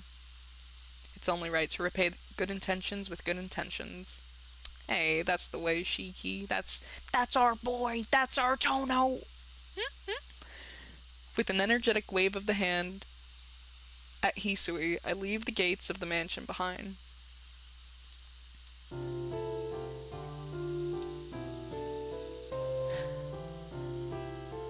God, I also wonder how close was that whole thing to the actual mansion's fence, you know? Because we didn't see any fence in the CG. It could have just been omitted from it or in the shadows. But that actually gets me a bit scared, you know? Because if they were like even a little bit away from the fence, then the fact that there was blood on it would mean that, like, they tailed Shiki or something. I don't know. It's scary. I'm not gonna think about it anymore. I walk along the unfamiliar streets. Up until now, I've been going to school from the Arima house, so it's the first time I've taken this route to school. It's the only path I'm taking that's different. But I feel like I'm going to a new school. There doesn't seem to be a lot of students from my school around. Apparently, there are not many who live around here. 7:30 in the morning. I can't see anyone running along the streets in a school uniform except me. The business district is in a rush of activity. As usual, the scene is one of suited firm employees gearing themselves for today's battle. Suited firm employees gearing themselves for today's battle. The battle of the cubicles. The battle for my heart. Guys, you don't know it. All those businessmen and women on the streets, the thing they're rushing to isn't their job. They're rushing into my arms.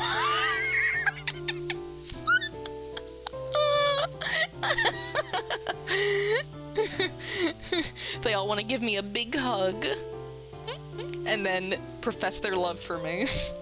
And I'll go, oh my gosh, I'm glad you all feel the same way. Wow, so romantic. Dude, it is. It really is. It really warms my heart, you know? Might even bring a tear to my eye.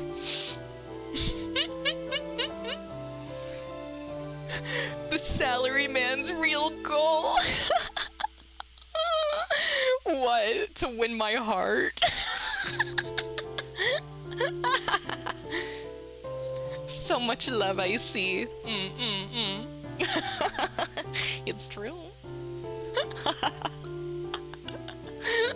That'd be fucking crazy. The real goal. It's so stupid. Oh, it's silly. Oh wait, guys. I just thought of this. Hold on, look. You're gonna love this, Look. Wait, will this work? Let's see. I hope this works, because it'd be funny.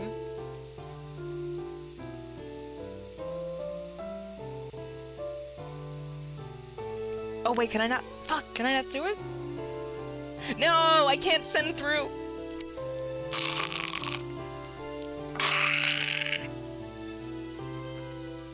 Oh, that's unfortunate. Actually, wait, can I? I can! Let's go!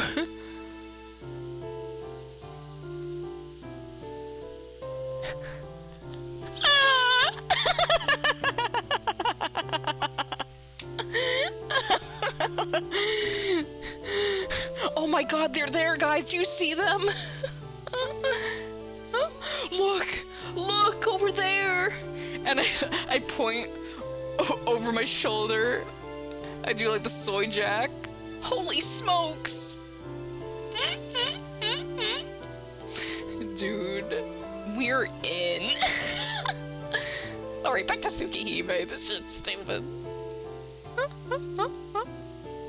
Silly.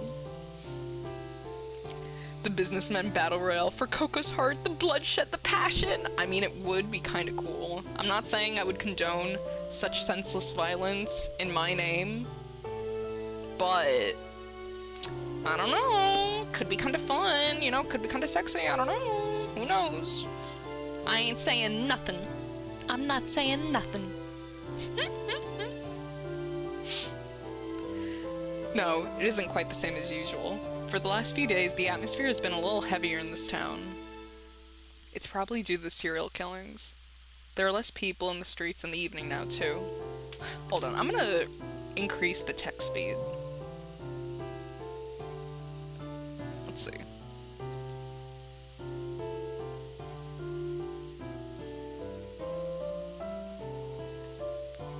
You'd better cut down on hanging out at night. You better cut down on hanging out at night, Arihiko. The face of my bad friend drifts into mind. Oh, here we go. There we go. I was wondering why the text wasn't going quicker. Okay, yeah, that's a lot better. He'd be the sort to carry on hanging out He'd be the sort to carry on hanging out at night, regardless of the atmosphere in the town. Well, it's not like he's going to listen to a word I say anyway. I start to see some people in school uniforms intermingled with the crowd. There are only about 10 minutes until the school gates close. I dash along the asphalt street so I won't be late. Cheeky book in it. I arrive. It seems like it took 20 minutes rather than 30 from the mansion. I'll need to leave around 7 if I want to go slowly, since I ran several times on the way. God, I've been there.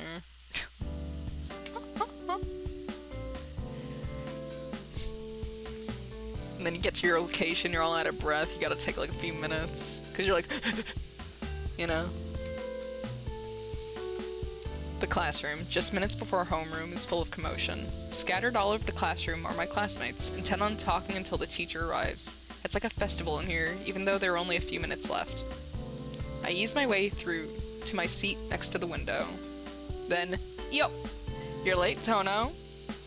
Arihiko, hello, good morning. Shiki's stronger than me. I would simply be late to school. That's crazy. No, you can't be late. Come on. You gotta at least jog there. Come on. Don't let yourself be late.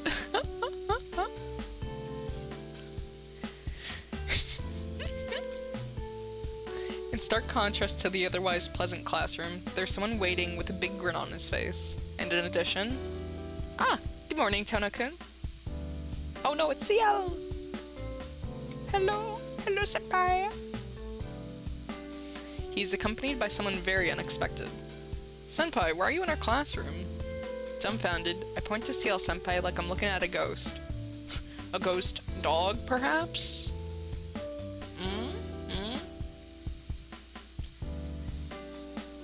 CL, where were you last night? Okay. Where were you, She's like, she raises her eyebrow inquisitively. She's like, what? CL, how well can you awu? Have you guys ever heard CL awu? I'm just saying. Catholic jump scare. CL jump scare. Huh? Is it so unusual? I was just wondering if you were in class, so I decided to come over to see you, Tono-kun. Unusual? The seniors never come to the junior classrooms. There's all sorts of reasons, but the biggest one is that they're just too far apart. Oh, I see. Senpai nods with a serious face. You don't have to worry about that. Despite my appearance, I'm a fast runner. It takes me less than a minute to get to my class downstairs from here. Senpai emphasizes her point. CL on that track grind set. Shiki, you got some competition for the fastest legs in school now. I guess she's just not the kind of person who cares what other people think. That's good, that's good. Quit whining, Tono. What's wrong with it anyway? Senpai's here because she wants to be. Arihiko being Arihiko, plonks himself, I love that, plonks himself down on my desk and starts up a merry conversation with Senpai. I don't mind, but you ought to get back to your class 2 minutes before homeroom starts, Senpai. I feel tired for some reason. Sighing, I sit down. Anyway-kun, it seems Tono's feeling down. Yeah. He's probably feeling irritable because he's not used to his life after moving. Tono doesn't mind most things, but he's got a bad habit of throwing a fit when faced with things he doesn't understand. Really? Tono-kun doesn't look like the type to get angry. No, that's not true. Tono, you see, is usually pretty mature, but when he encounters something he doesn't understand, kaboom! Oh my gosh.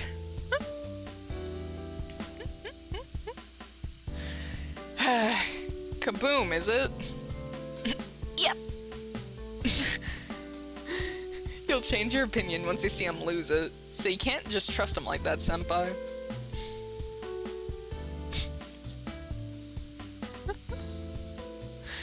The two of them whisper to each other.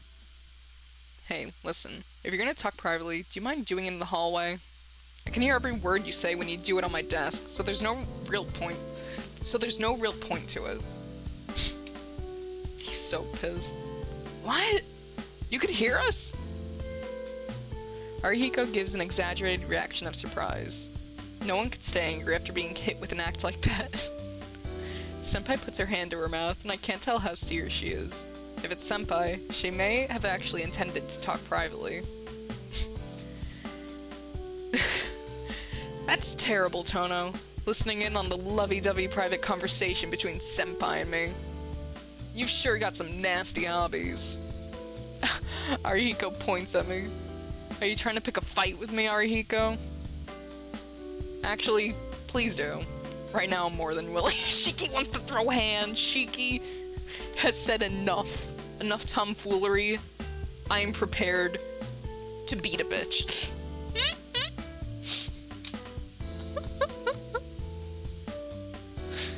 Arihiko shakes his head. Of course not. You're my dear friend, right? I'd exchange fists with even my parents, but I have a policy of not fighting with my friends.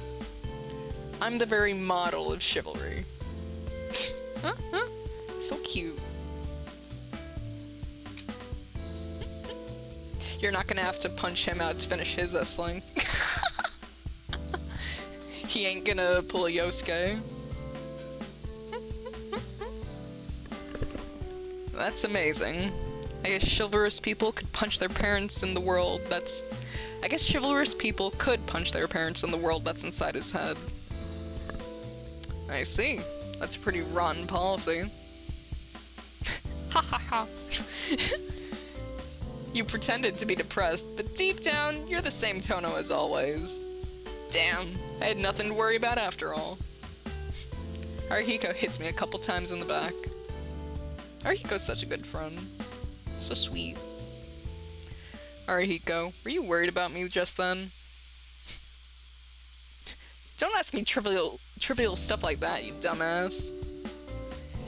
It's only good if I do it without you. I really can't speak. Guys, you should lend me your power. You should put your hands in the air and lend me your ability to read.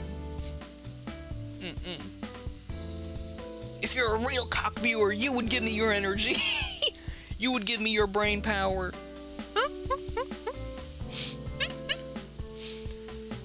It's only good if I do it without you noticing. Arihiko hits my back some more. We've been friends for a long time, but I still can't get a hold on this guy's personality. So, how's your new house? Pretty heavy and stressful by the looks of it. Can't really say. I had a bad dream last night, and the people at my house gave me the cold shoulder. I see. Sounds rough. Arihiko nods with a difficult expression. I can't read either, so there's no point. No. Damn, we're really in the bone zone, ain't we? And Senpai is silent, staring at us while we have our trivial conversation. Senpai? Tona-kun, you really do get on well with Inui-kun. Are you serious, Senpai? You must need thicker glasses if that's what you think, after seeing what just happened. Not at all, Tona-kun. You look really relaxed when you're with Inui-kun. You're really open and trust him a lot. Senpai smiles happily for some reason. Arihiko and I exchange looks and tilt our heads. Oh, I'm so envious. I really admire how your friendship allows such an understanding without you getting worried over each other. Senpai is impressed. We could be friends, Ciel. We could be friends. Really? Arihiko and I exchange looks and raise our eyebrows. That's right. It's just that the two of you don't realize it. Oh, but maybe it'll end if you do. In that case, it'd be best if you two just remained as you are. Yes, truly a miraculous balance. Well, I guess you could say our relationship is a miraculous tightrope. Shiki. He's so sassy. Arihiko nods in agreement. I guess that's the one point we perfectly agree on. They're too much of bros, CL. You can't get sappy with them. They're too bro. What the heck, CL? We actually hate each other. So Tona, how's your family life? I know it's been really stressful on you, and I know it may be difficult processing everything that's going on with you returning to your family and everything, but you know, you can always lean on me. I got your back, dude. But fuck you.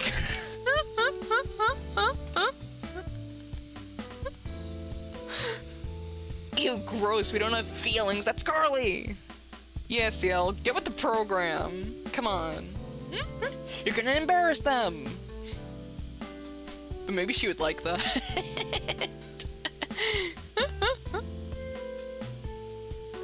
I don't know, it's a little difficult to get a good read on CL. She's a bit mysterious.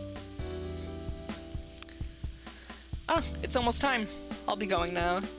Did you watch the news this morning, Tona-kun? No, the house I moved to doesn't have a television, so I can't watch the morning news. Is that so? Well, I'll just ask you straight out then. There was a big mansion on today's morning news. Is that where you live? This morning's news. Now that she mentions it, Hisui did say that the police had come to talk. Yeah, that must be my house. I heard the police came this morning to ask us questions. Is that so? You mustn't be out playing late at night, Tona-kun.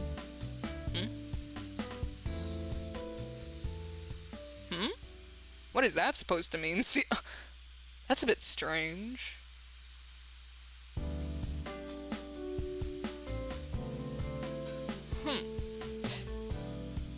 Like, she's just joking around, but at the same time...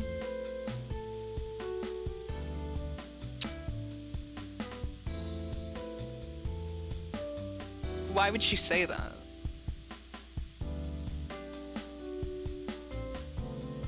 Like, wouldn't you just assume that he was asleep? I don't know, that kind of...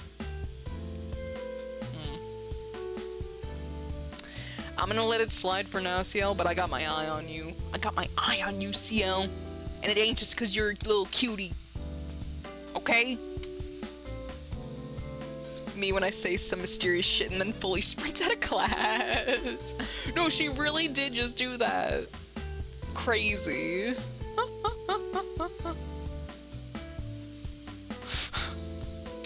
I watch her silently, and... Tono. What? I'm not listening to any more of your trivial garbage. It's not trivial. It's becoming a big problem. You become so familiar with Senpai that she even comes here to see you. Arihiko stares at me gravely. Well, I don't know anything about it. I've only started talking to her recently. Maybe she just came here on a whim today? And come to think of it, aren't you pretty familiar with her too? No way, man. It's taken me 7 days to get her to remember my name. Oh, that's unusual. Wasn't it your policy not to deal with girls you can't pick up in a day because they're too much trouble? Arihiko, a day? A day? Ah, he's speed running. Oh my god. That's for normal girls, but Senpai's different. I've kept it a secret all this time, but actually, You like senior girls who look good with glasses on, don't you? Arihiko's face turns red. You knew all along, my dear friend. Yeah, I knew. We're friends after all. We get along and we've got the same interests. Oh? I see, I see. You can understand how good Senpai is too, can't you? Hey, wait! Yeah, like I said, we've got similar interests, right? So cheeky. Cheeky, cheeky. That's why we're into the same type of woman. Arihiko nods in agreement and heads back towards his own seat. I guess it was a short friendship, Tono. Yeah, exactly right. They're so silly. I wave Arihiko off. The teacher comes in at about the same time. Can't believe, bro. Run to the suboptimal any percent. Ah. It's like, we could teach him. We could teach him the strats. He will learn. The morning lessons are over. It's lunch break, and Arihiko has gone on ahead to the cafeteria. Now, where should I have my lunch?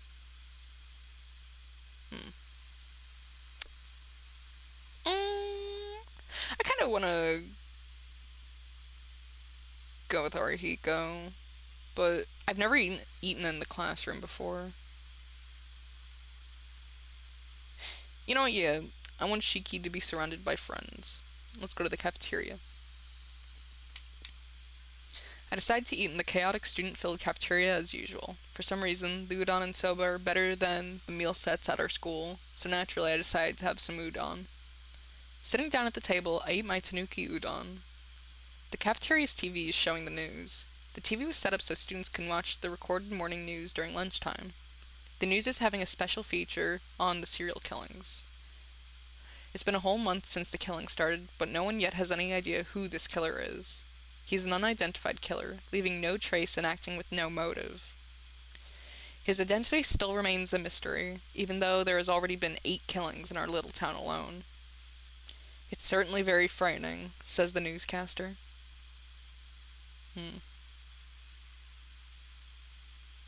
Oh. He didn't eat with his friend. He just enjoyed some murder on the telly while he ate his udon. Jeez. 5th period. Feeling sleepy at the classics lecture, my gaze drifts outside the window, and a crow is perched on the classroom veranda. Not the blue crow from last night, but just an ordinary black one. With its black eyes, the crow stares inside the classroom through the glass window. It's true that it's unusual for a bird to perch there, but it's not like it's some major event.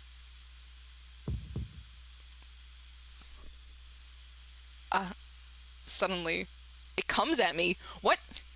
Oh, okay. I thought he meant the crow for a moment, like he's getting attacked. Like just slammed through the window. Starts pecking at Shiki's special eyes. Oh yes, murder report is exactly what I need in between studying. Right? Like, why would they put that on? You think that you would leave the TV off during a time where, I don't know, serial killings are occurring or murder is on, like, the telly, you know? So that your students wouldn't be at risk of seeing that? I don't know. I feel like that's crazy. The school's crazy for that.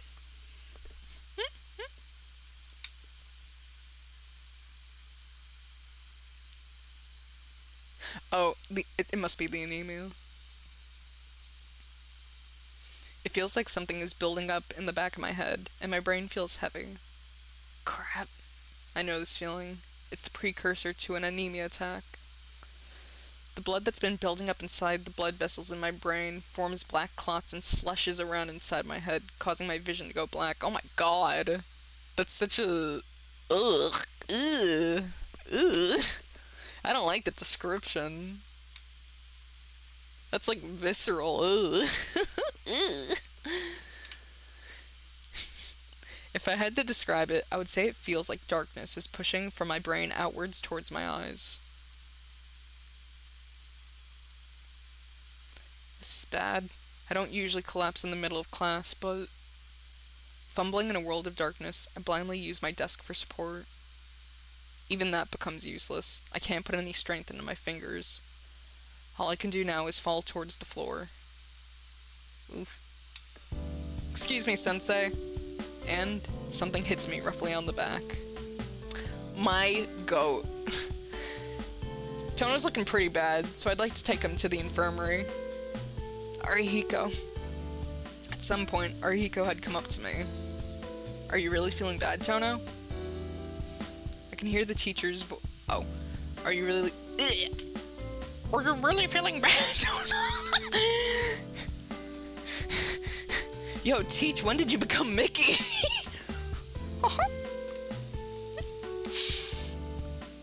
I can hear the teacher's voice from his lecture. His lectern. Wait, is that a typo? His lectern. That's odd.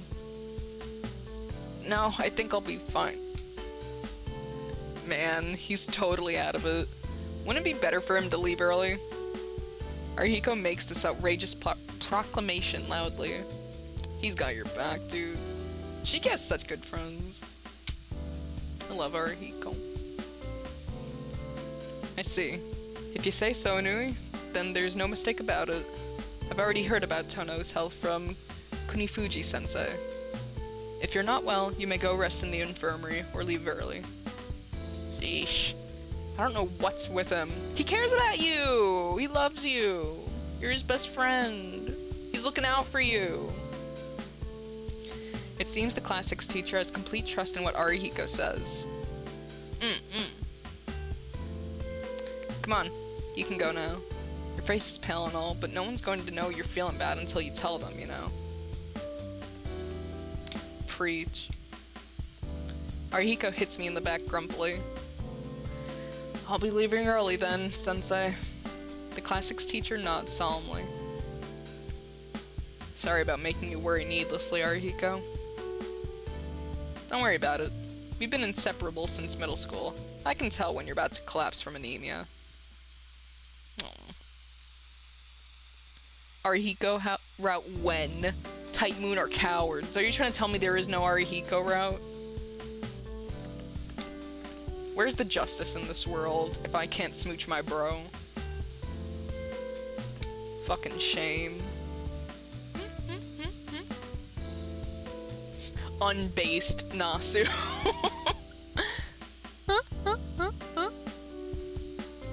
Arihiko heads back towards his own seat. Expressing my thanks with a look, I drag my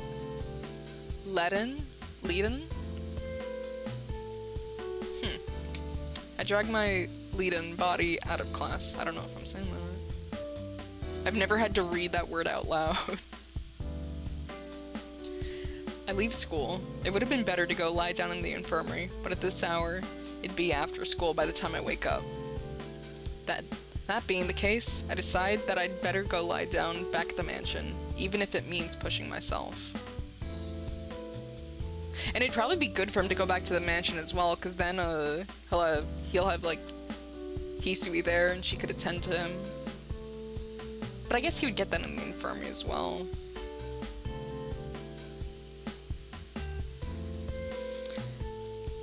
I don't know.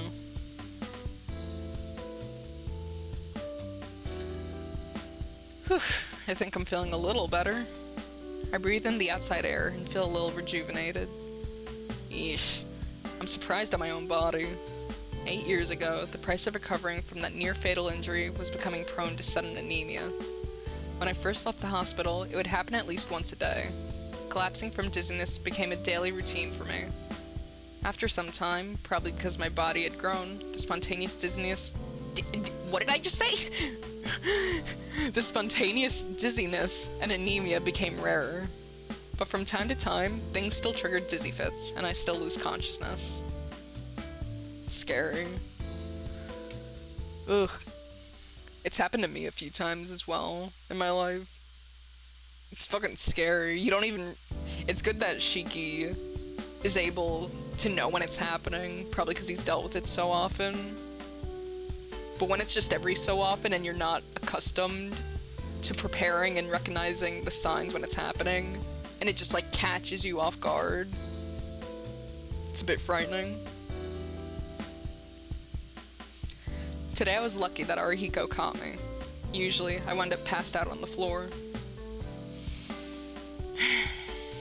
Taking a slow and deep breath, I draw fresh air into my lungs. I can feel the blood pooled around the center of my head begin to swirl around again, so I head away from the school. Oh my gosh.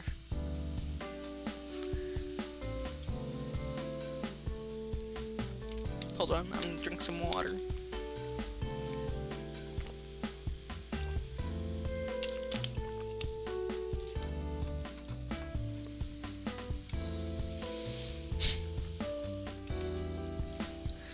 I veer into the main street. Once I get through here and leave the residential district, it's a direct path to the Tono mansion. Ugh. Crap. Looks like I haven't fully recovered yet. Putting my hand to my forehead, I realize it's hotter than usual.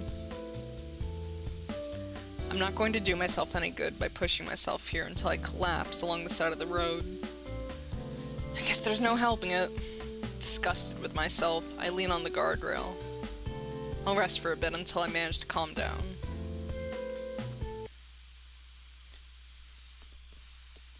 I hate it when the music goes out. It's so scary.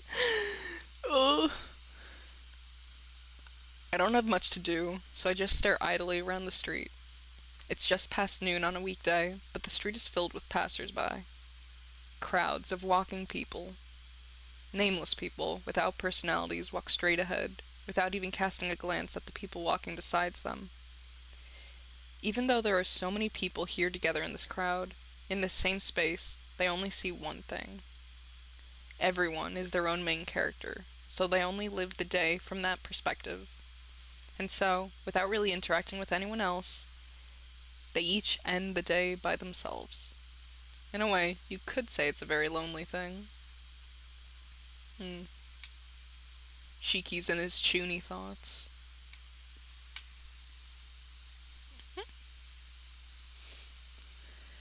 I begin to think melancholy thoughts, perhaps a result of my fever. Guess I'll go home now. I feel calmer, and all I'm doing here is wasting my time with pointless thoughts. Getting up from the guardrail, I resume heading home to the mansion so I can rest. That is, until I see her.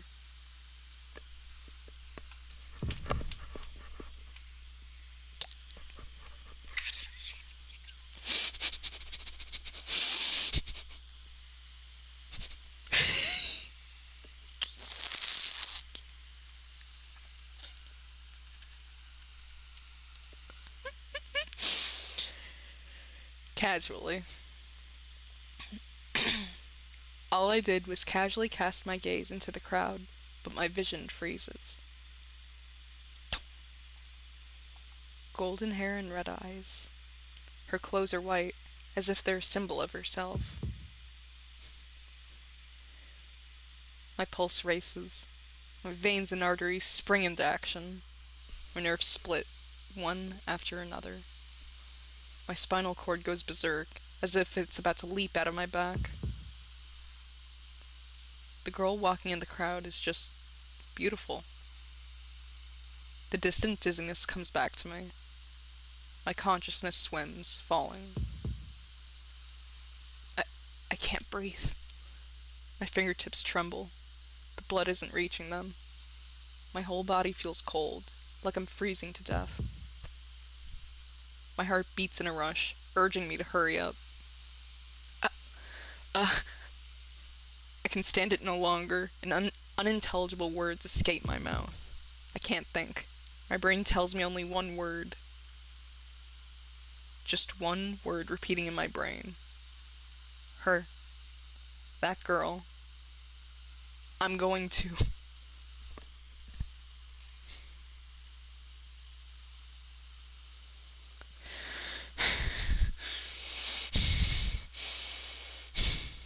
I feel sick. I can't breathe. It hurts to breathe. For some reason, I can't remember how to breathe properly.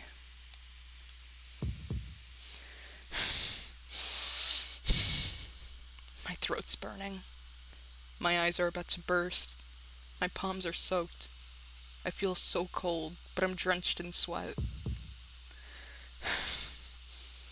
I have to follow her. I have to follow that girl. Chase her. Chase after her and talk to her. My frozen feet begin to move. My breathing's ragged, like that of a beast. I chase after the girl in white.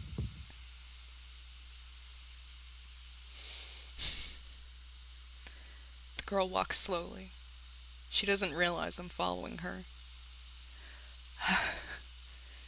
If I run after her now, I can talk to her. Talk to her and ask her her name. Ask her name? Who am I kidding? I know very well that is not what I want to do. I know, but I don't know. It looks like I want to do something else, but I can't precisely put what I want to do into words.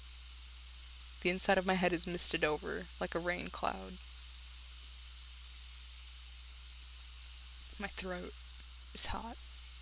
I can't breathe. But so what? It's only natural, right? I've just seen that great woman. It would be impolite not to get excited, wouldn't it?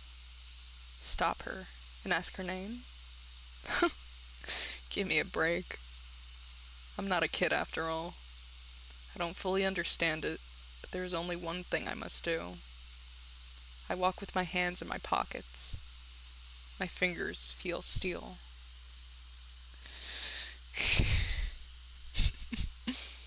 How fortunate. The tools are all here. She walks. I leave plenty of room between us, so she won't notice, so the other people around us won't suspect. She and I are complete strangers. That's why I have to do my best to make following her look natural. She walks into an apartment building. I don't go in yet, but instead watch from the outside. She takes the elevator up. The elevator stops at the 6th floor. I check the common mailbox on the 1st floor. There are 5 mailboxes for the 6th floor. I touch one of them and feel a sharp sensation. I smell it. There's no mistake. Her room is the 3rd one on the 6th floor. I enter the elevator and press 6. I'm excited. I grip the knife in my pocket tightly while in the small elevator. She's very close by. Just a little more, and I can... her. Just thinking about it makes me feel ecstatic. My whole body feels like a sexual organ just before climax. I get off the elevator. The 6th floor corridor is empty. This is good. Quickly. I want to do it. I arrive in front of room 3. I'm about to press the doorbell when I stop. These glasses are in my way.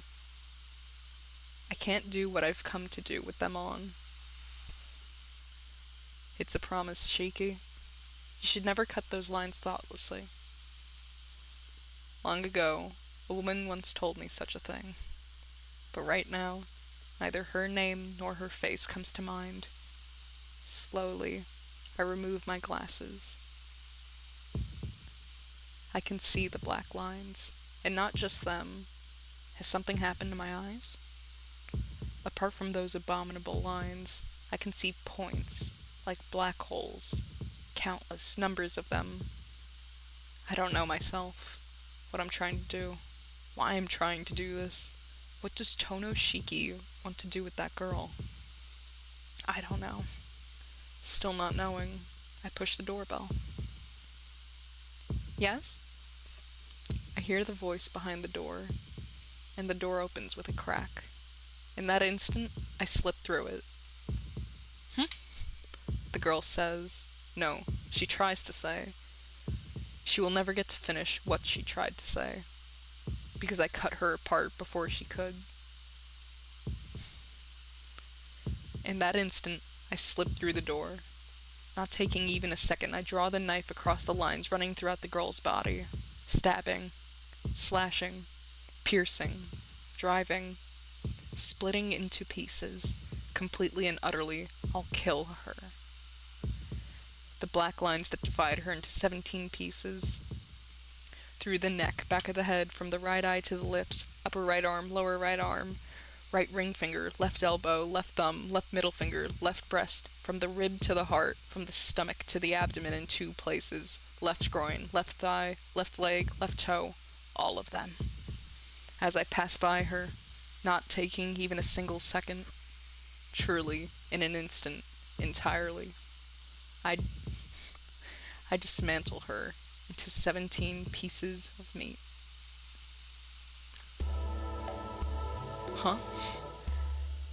I can hear an incredibly dumb-sounding voice. 「君の声が聞こえる」It doesn't feel like the voice is coming from my own throat. Dizziness. The minced pieces of the girl lie before my eyes. Red blood all over the wooden floor, like an overturned bucket of water. There is the choking scent of blood. The cuts are very clean, so her insides don't spill out. Only the color of red goes across the ground. Strange. There's nothing in the room. Nothing but the girl's scattered limbs and me, standing there dumbfounded. What? A sea of red blood. A sea of red blood is spreading over the floor. In my hands, I grip my knife, the murder weapon. She's dead. Of course she is. She wouldn't be human if she was alive. Why? There's nothing to ask. I just did it with my own hands.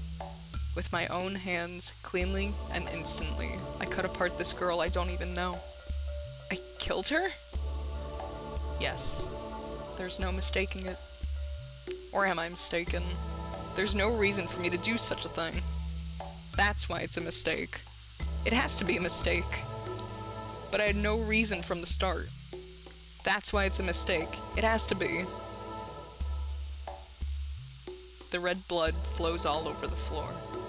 Slowly, the dark red stain creeps around my feet. Surprised, I lift my shoe, but I'm too late. Like coal tar, her blood makes a thread connecting the pool on the floor and my foot.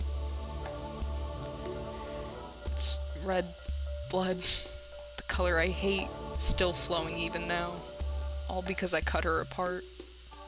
It wasn't me. Yes, it has to be a mistake. A mistake, a mistake. Probably a mistake, definitely a mistake. This is... Ooh. I'm gonna save that. Also, Gustavo, that's fucking crazy what you said. She becomes a Lego. That's crazy. You guys are crazy. With the shit you're saying.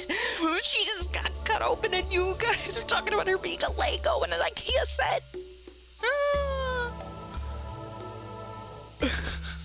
My boy's going through it. Shiki's tweaking out. And you guys are calling this poor woman an IKEA set.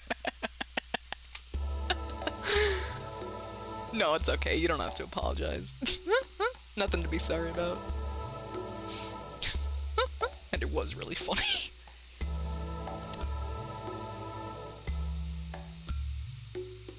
Okay, I'm gonna choose this one. This is, without a doubt, reality by my own hands. But just what is wrong about it? I killed her. Is that fact wrong? I didn't kill her. Is that fact wrong? No.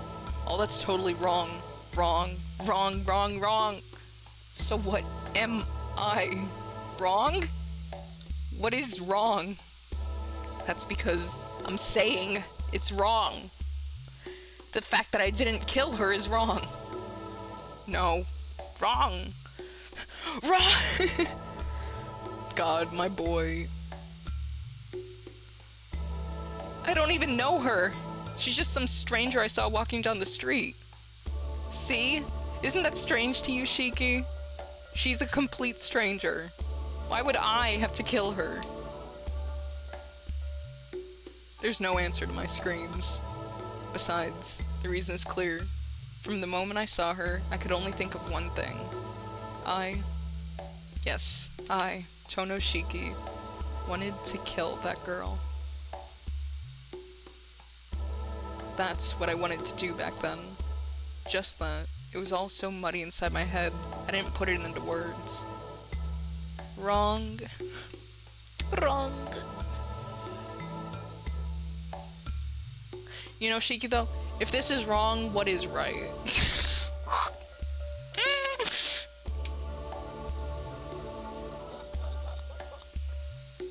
God. This boy. My poor boy. I feel like throwing up. Ugh. The contents of my stomach are coming back up. crimson soaks my eyeballs. Uh, I dash out. I don't think for even a moment about how I might be seen or to hide the body. I just want to escape from here. Half crazed, I flee from the unfamiliar apartment.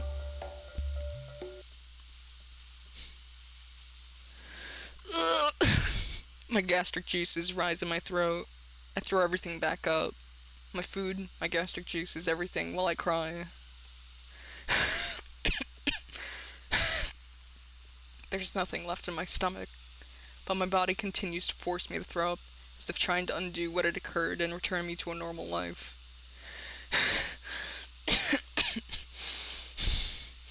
Pain. It hurts, like my insides are burning. The tears won't stop and my body collapses to the floor like a pile of garbage. I keep crying. I killed someone. I killed her, without reason, without mercy. Like breaking apart is all. Why? Why I felt like that? Why I killed her? Even now I can't find a reason. What even is that? Stomach acid drips over my lips, passing out of my mouth, dripping down my jaw. Mixed with the juices is something red. My throat is probably bleeding because my stomach keeps trying to throw up even when there's nothing left in there. Oh, it hurts. That's why this isn't a dream and I'm just lying to myself. It's all lies. Yes, actually, I understand everything. I lusted after her. Just looking at her aroused me. When I cut her apart, it was so thrilling I almost... Yeah? Yeah, Shiki? When I cut her apart, it was so thrilling I almost ejaculated. Jeez. These eyes, too. If I knew these lines could cut things apart like paper being shredded, I should have understood that even a person could easily be cut apart like I just did to her. I had lived a normal life without even thinking about something like that. If I really am the sort of dangerous person who could easily kill just about anything, then I should have put out these eyes or lived a life without seeing anyone. I'm sorry, Sensei. I'm so sorry. Not even such a simple promise was I able to keep. But I don't care about myself. I killed that person. That person's life until now. The people around that person, the future that person dreamed of, everything destroyed by a stranger. Even if I regret it, I can't be forgiven. Even if I apologize, I can't be forgiven. Have I gone insane? I don't know. There isn't even a trace of that impulse left. The thought of holding back never crossed my mind. I didn't even consider trying to stop myself. Kill this girl. It had seemed like the obvious thing to do, and I went through with it. Then the answer is simple. I must be insane. I've probably been mad since 8 years ago, when I miraculously came back to life from a fatal accident.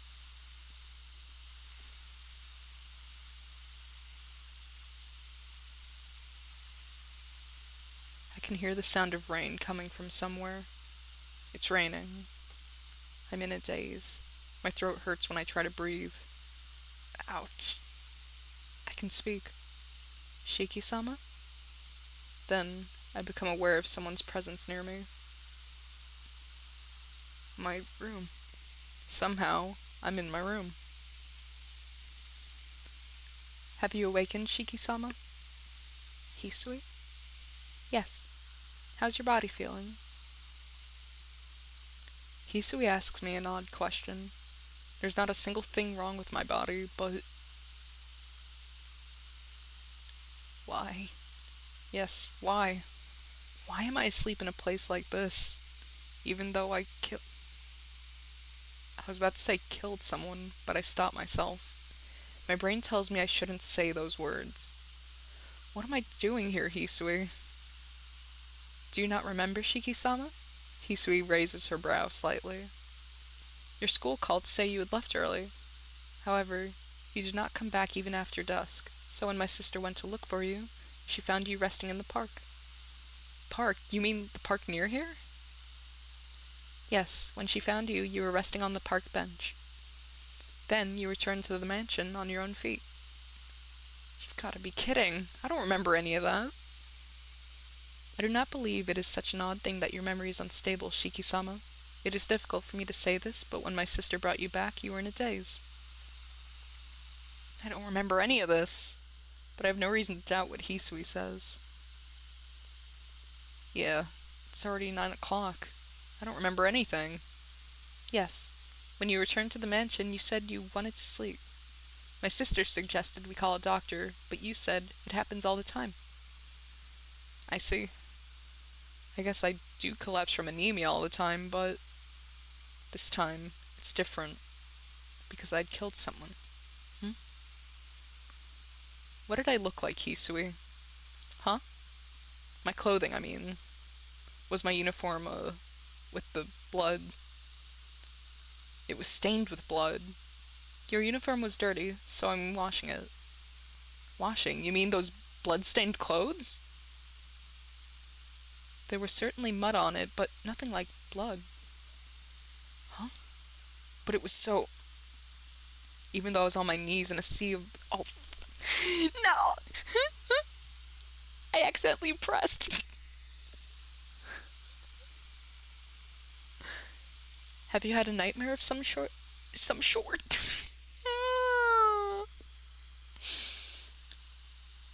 try that again. Have you had a nightmare of some sort, Shiki-sama? You looked like you were having a bad dream until now, and you do not look fine. Hisui stares at my face. A dream? A dream? Was it a dream? That feeling, the smell of blood, that hideously beautiful white girl. No. Maybe you're right. That's just a bad dream. I breathe out slowly. That's right. That's got to be a bad dream. There's no way I would I would rake? He shouldn't be raking. He has anemia. He's gonna get tired. He's gonna get lightheaded. He shouldn't be out there doing physical labor like raking.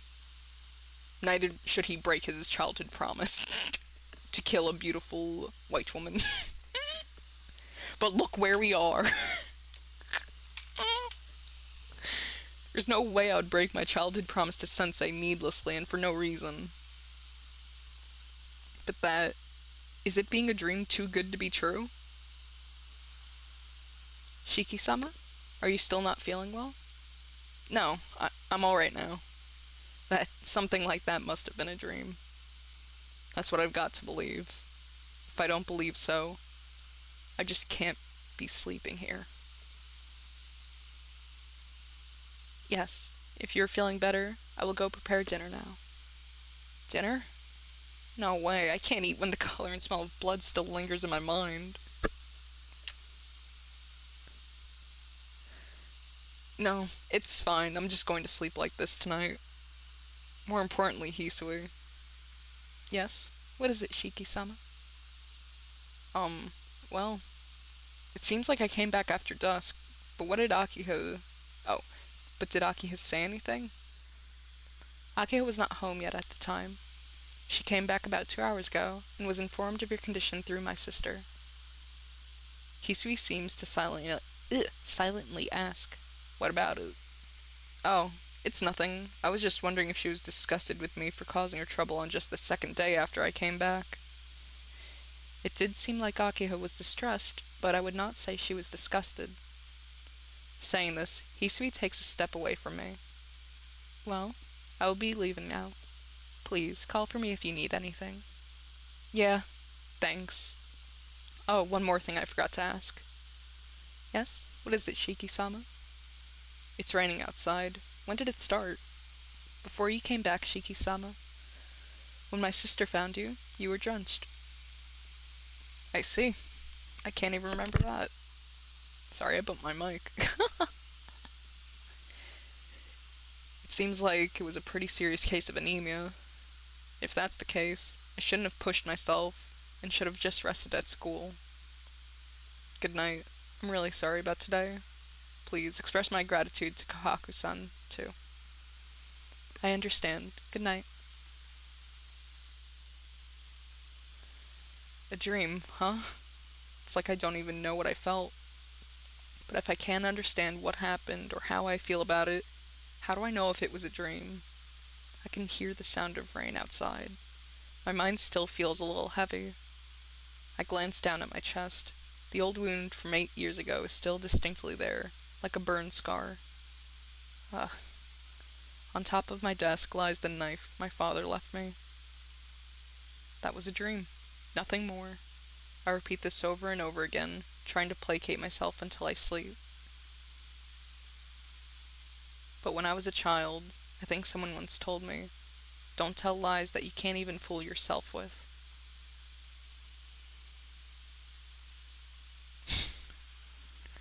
And now we go to chapter 3. Holy fuck! Oh my god! Ugh. How heavy.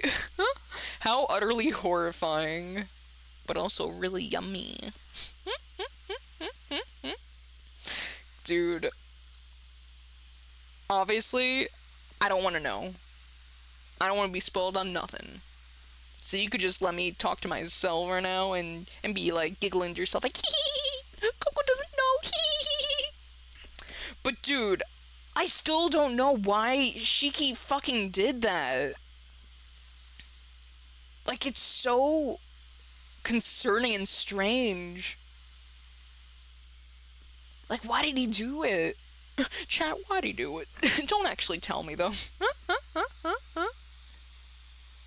The Black Beast Blaze Blue? Oh, hopefully not. I'm playing Tsukihime right now. Stop being horny about killing Shiki. He was having a really good time. Oh, but now he's having a really bad time because his murder boner is gone. I know the answer, but I won't say. Not out of niceness, but because I hate people knowing things. That's really funny. I just despise people knowing things. It's not due to spoilers. I just don't want you to have knowledge, Coco. I want to keep you dumb. I want to keep you stupid. Because I think it's funnier. That's crazy. Oh, Lord. Dude, I really don't know what went on with Shiki, though. Oh my god. Like a compulsion like that. It almost feels like it isn't even him, you know? Or at the very least, not from what we've seen of Shiki. Both at this point in the story and what I've seen in the story, like, up until, like, what? Chapter 5 or 6 of the remake? Like, it feels like, why? It's so intriguing, though. Like, I really want to know, like, what the fuck compelled him to do that, because I feel like it's gonna have some kind of significance. Ugh. So scary, though. And now, God, it's so fucked up. Like, he just has to grapple with this. He can't even process it. Ugh. Because it's like, how could you? This is like if a normal person... Like, in this situation, it's even worse. Because he just wasn't in his right mind. And that's why he killed her. But it's almost like reminiscent of somebody, like, if a normal person were to accidentally kill somebody, like, he wouldn't be able to process it. And so it's really fun seeing that back and forth in his mind as he struggles grappling with it, and he's like making all these excuses. But it's like, oh, how far can you fool yourself when you know that you have the blood of somebody else on your hands, you know? It's really messed up. Nasu's really great at writing from the perspective of a killer. What do you mean by that? What do you mean by that? You trying to say something about our friend Nasu? Hmm? Nasu, can we see your search history? Just saying. What was on that flash drive you buried, Nasu? Hmm?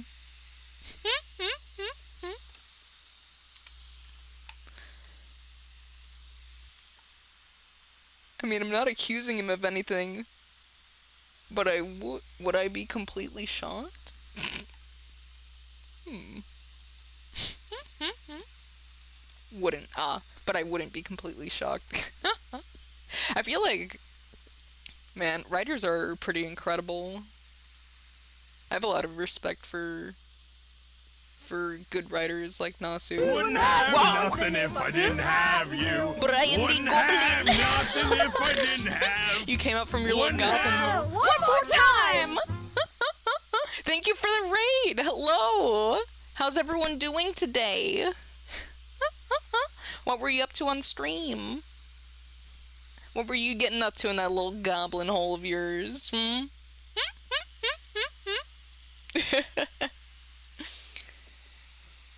We rocked the scuff so fucking hard today. Hell yeah, brother. Hell yeah. Was such a gamer about it. That's so funny. That rocks, dude. I'm glad you had a good time. For those of you who don't know, I'm playing Tsukihime right now, but basically I'm just a little old lady who draws silly shit and is a variety streamer. I play lots of games. Usually I just draw. Have some funnies, a little bit of a goof, a gaff, and a laugh with my chat. You know? Oh, you're also over 30. What do you mean by that? What do you mean by that? Over 30 what, exactly? Are you trying to say I'm a hag? 'Cause I ain't. I'm not. I'm still a maiden in my youth. Thank you very much. You're in your hag era. That goes kind of hard. Not gonna lie. The hag era. That fucking rocks. Ugh. But yeah, we're playing Tsukihime right now. Have you ever played it before?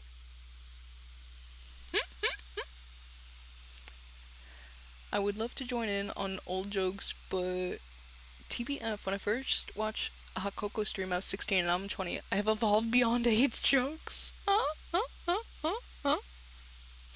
Whoa. I only came out as trans this year, so I've got some catching up to do. Oh, wow! Oh my gosh, congratulations! Wow, that's exciting. Anna, I hope it wasn't too difficult for you, but I wish you luck on your journey.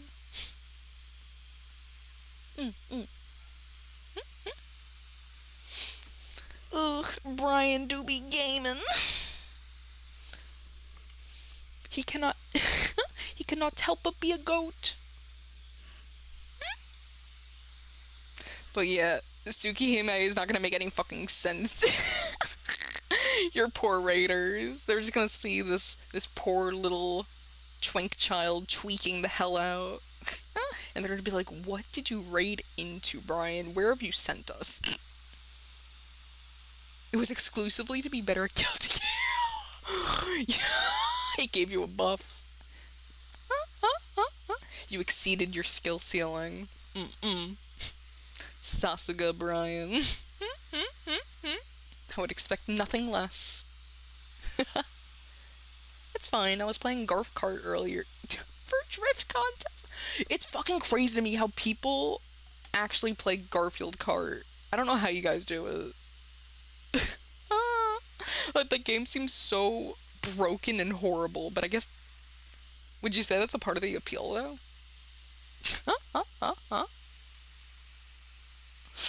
Ugh.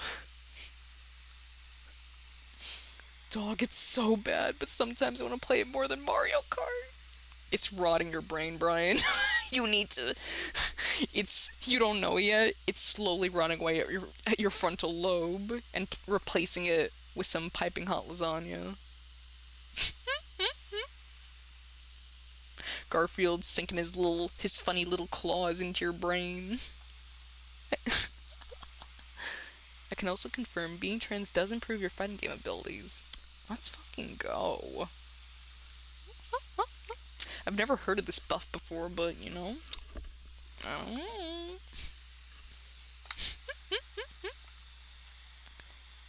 It's been like 5 years since the first time. What, since your first Garf cart? Lasagna. Where is the lasagna? It's in Brian's head. Pop it open, take a spoon to it. Get a bit wet and wild, stay a while.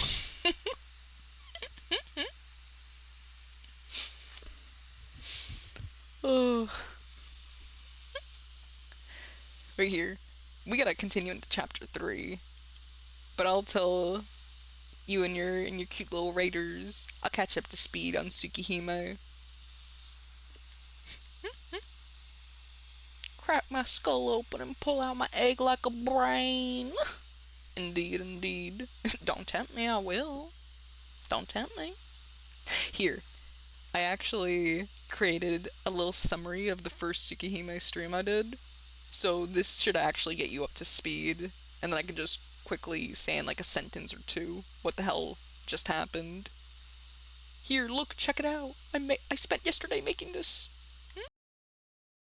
Last time on Tsukihime. Young Shiki Tono survives a near-fatal accident and realizes the universe hates him because instead of get well flowers and cards, he gets specialized that let him see special lines of death on everything and everyone, which one cut kill them. Mid-panic attack, Shiki's saved by local redheaded babe Aoko, who tells him to get good and shoves magic line begone glasses on his face so stop crying. Shiki's then disowned by his family because rich dick Pop Tono hates the handicapped even more than he hates Shiki. Until he doesn't, because psych, Pop is dead and now a high school age Shiki is called back to the Tono mansion by his younger sister Akiha, who's very lonely and very angry and no, she will not elaborate. Between family tensions, abandonment issues, serial killers, tsundere Shikis, and cute classmates looking for a smooch, how will Shiki and his specialized deal with it all?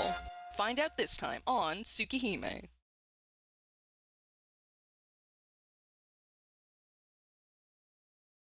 So what'd you think? That is Tsukihime.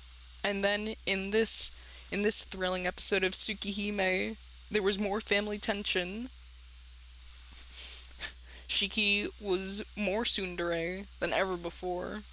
And he just killed a woman in cold blood and is now grappling with the reality of what he has done. I'm gonna nut. Well done. Let's go. Hatch me like an ostrich. The femdad ostrich. Hell yeah. Heavenly Potemkin busted my fucking shit. Let's go. Dude. You know it. Couldn't fall because I want lasagna. Jen, just eat. You goof. Okay, I'm out. Have fun. I shall, Brian. You have a good day, okay? Thank you for the raid. Have a good one. Bye-bye. And if any of you little raiders want to stick around for some wild fucking shit that's about to go down, then feel free to. Or if you like silly art, then feel free to give me a follow. It won't be a good decision, but it is, we accept bad decisions here. But either way, let's get into chapter 3, The Black Beast.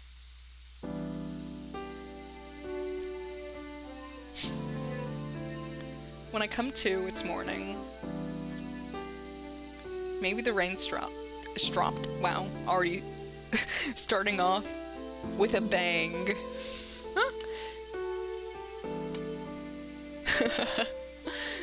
Stick around for the wild ride with your conductor, Hot Cock.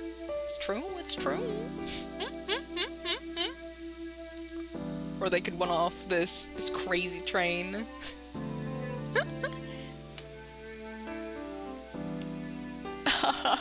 I only own one piece of framed artwork and it's a Hot Cock original. The fucking Indexal. So good. It's so fucking funny. Oh my god. Oh, also, Rory, I just thought of this, but I actually have a notification Discord server now. It's in my About section, like in my little Twitch panels. I only mention this not to be a shill, but because it basically acts as an all-in-one notification hub for all my shit. You know? So you could customize those so that you never miss my stuff. And most importantly though, I post art on there. It has exclusive art. And since you have your little Prime Gamer, you also have access to the secret art channel, where I post serious art. That doesn't get posted anywhere else. Or is unlikely to, because I never post anything. But yeah, I just thought I'd mention that. Alright, back to Tsukihime. Stop shilling, Coco. Come on. Art? It can't be! It is! Oh, awesome. I'll definitely join. Gotta see the exclusive art. It's true. If you are a shill, be a shill for a— what the fuck? For a hermit crib. That's crazy, Jin. That's fucking crazy. That's that's crazy. Oh my god. Anyways, though, back to Shiki's wild ride. Maybe the rain stopped. I can't hear it anymore. It seems clouded outside, and the sunlight through the window is dim. Taking a deep breath, I get out of bed. I didn't sleep well last night. I could imagine, Shiki, I wonder why. Over and over, as I was about to fall asleep, that scene would replay in my mind and keep me awake. A crimson floor and limbs everywhere. Reason and memory are liabilities at times like these. They force me to remember things I only want to forget. It's just a dream. Why am I so bothered about it? But was it though? Yes, just a dream. I should forget it quickly, without a moment's delay. Someone knocks on the door. It's past 6 o'clock in the morning. Who could it be this early? Hello, Hisui. Excuse me. Shiki-sama, are you awake? Yeah, I've been sleeping since yesterday afternoon, so I'm awake early. So what about you, Hisui? What's happening at this time in the morning? Actually, now that I look carefully, I notice she has my school uniform in her hands. I see. You brought me a change of clothes. Yes. I'm sorry. I have shown you something you do not wish to see. Hisui keeps silent. What is it that I didn't want to see? I don't get it at all. I don't understand, but thanks anyway. Just leave the clothes there. I'll get changed soon and go to the sitting room. Hisui nods in assent. Very well then. Please excuse me. Hisui begins walking silently, only to suddenly turn around. Shiki-sama? If you have the time, I will also prepare a bath for you. A bath? In the morning? Yes. You're terribly dirty, Shiki-sama. Would it not be Whoa. Would it not be best for you to wash before you go to school? Hisui asks me with her usual lack of expression in a disinterested voice. Now that she mentions it, I am dirty. I did collapse from anemia in the park yesterday after all. So it's not unnatural. Yeah, would you mind doing that for me? I'll have time for that before I go to school if it's this early. I understand. Please, come to the bathroom in about 20 minutes.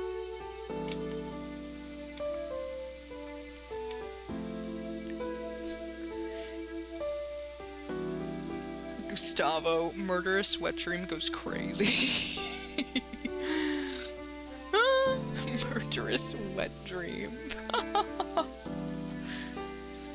Hisui sets my uniform down and leaves the room. It's still 6 o'clock in the morning. With nothing to do, I spend the 20 minutes in my room staring at the ceiling. Dirty little Shiki. He is a dirty little guy, isn't he? Dirty. I enter the bath and pour water over my head, which makes me feel a little refreshed. I take a deep breath as the cold water soaks my hair. What a terrible dream. There's gotta be something wrong with me. Having a dream where I kill a beautiful woman like that? If just one day of living in an unfamiliar mansion is enough to give me dreams like that, I'd hate to think what the days ahead are going to be like. I've really gotta get it together and learn how to read.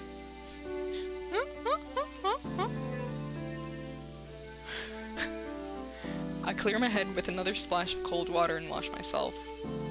Ow! I feel a sting as the towel touches my throat. What's this? I look at my neck in the mirror. How did this happen? My throat is red and swollen.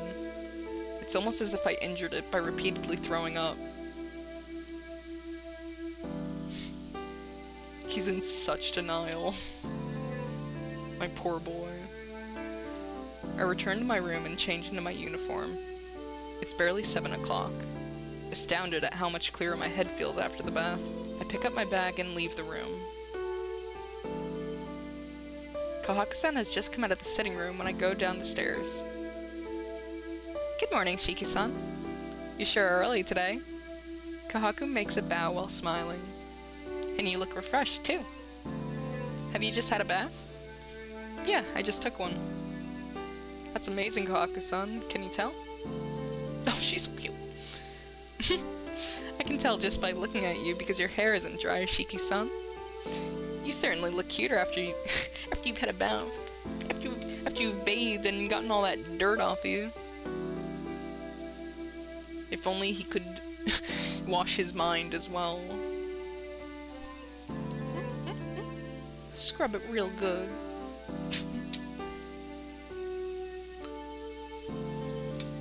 Wash your filthy body. He's squeaky clean. I avert my gaze just a little as I'm faced with that warm, carefree smile. It's kind of embarrassing. Please, hold on for just a minute. I'm going to prepare some breakfast now. Breakfast? I guess she means something to eat. Yes, Shiki. Wait, what? What else would she mean? Shiki does not know violins nor breakfast. All he know is murder. You hate to see it.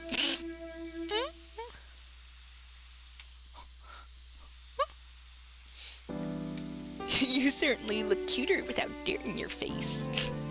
You certainly look cuter without blood staining your shoes and face and all over your hands.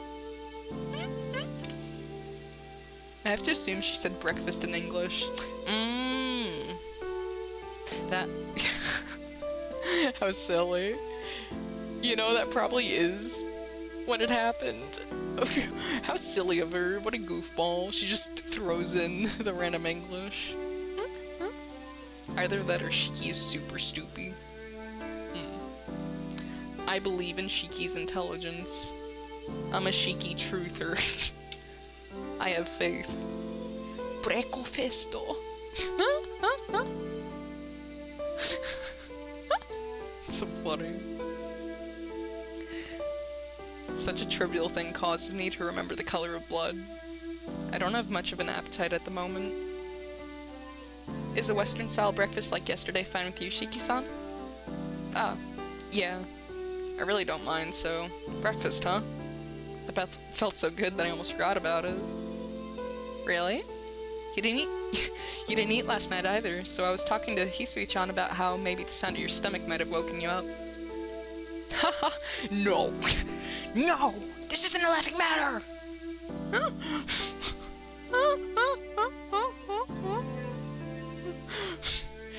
Come on, Kohaku, get with the program! How can I eat when I'm having Kumi murder dreams, Could you? I don't think so. Don't make fun of my stomach, gosh. Kohaku, I'm nervous about that. It's a little embarrassing.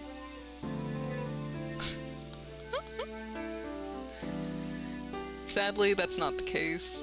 I've been a light eater since I was little, so I often skip 1 or 2 meals at a time. Skipping 2 meals is crazy.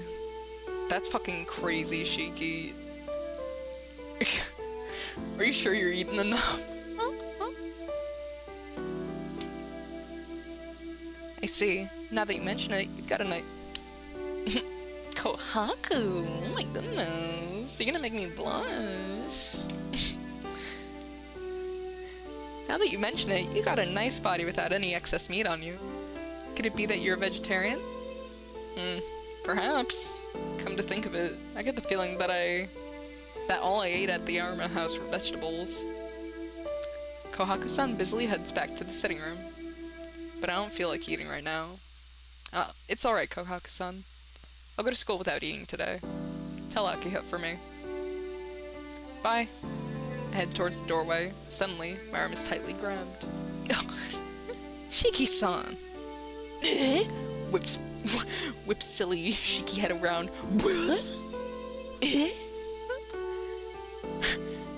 I can't believe it. Kohaku-san is angry. No. What are you saying, Shiki-san? Haven't you looked in the mirror this morning? Well, I took a look in the bathroom mirror. You're lying. You wouldn't say something like that if you looked even once. Kohaku-san is seriously angry. Come to think of it, when I saw my face in the mirror, I think I saw death warmed over. I'll be fine. It's just that I don't have a lot of blood in me, so I look worse than normal people.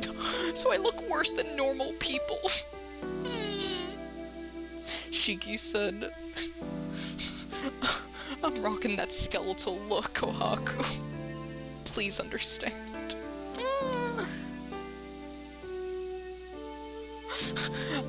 I'm going ghouly today. You can't stop me. This won't do. You won't grow without eating breakfast. If you don't have an appetite, I'll prepare you something easy to eat. So please, go to the dining room. Holding onto my arm, she drags me towards the sitting room. I've got no choice. I really don't feel like going along with this, but I'll have to accept Kohaku-san's good intentions. Good morning, Nissan. How do you feel? Akiha greets me reservedly. The firmness about her yesterday is gone. I guess it's because she's worried about me. Nah, good morning. I'm feeling, well, good, in a certain way. Returning her greeting, I head towards the dining room. Please wait here, Shiki-san. I'll call you when it's ready. Thank you, Kohaku.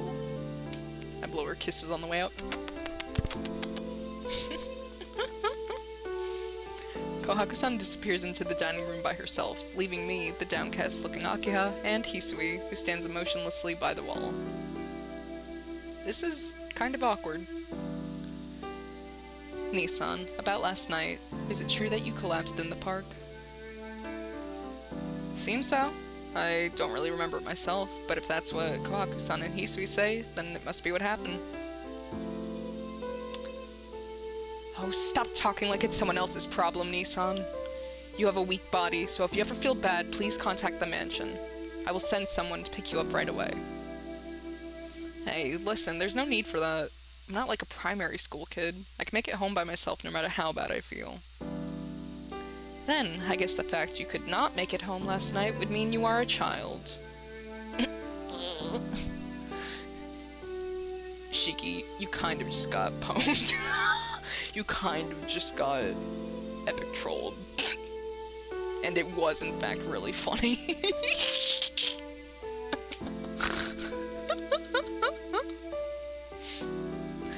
It sucks to admit it, but Akiha's right. Yesterday was different. That kind of thing is really rare. Look, just because I have chronic anemia doesn't make my body weak. There's no reason for you to worry about every little thing, Akiha. Yesterday was, you know, just a terminal case of bad timing. That's all. A terminal case? Please do not use such inauspicious words, Nissan. You have only just come back to the mansion. What would I do if you died? Akiha is seriously angry. Well, yeah, duh. Jeez. You take things too easily, Nissan. Please, take better care of yourself. Even if you tell me that, I don't push myself as it is. I'm not in any clubs, I do everything the doctor says.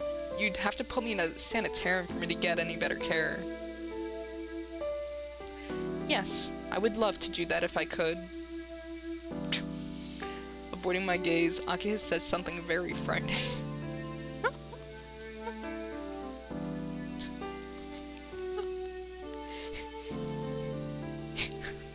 Kohaku, stop making breakfast and order a giant hamster ball right now. Please. As for Hisui, she's standing by the wall like a statue. I'm at a loss for conversation. There's still some time until we eat, so...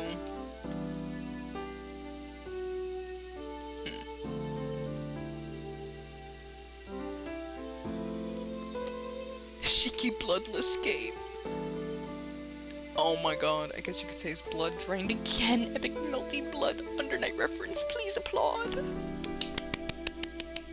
Your reference was pretty sick, I'm not gonna lie. Cut your little weeb anime reading glasses on, huh? These are not my weeb anime glasses, Azalea. These are my Shiki glasses. You see, very distinct difference. These are my little Tono glasses, so that I could tweak out with the best of them. Yeah, no, what the...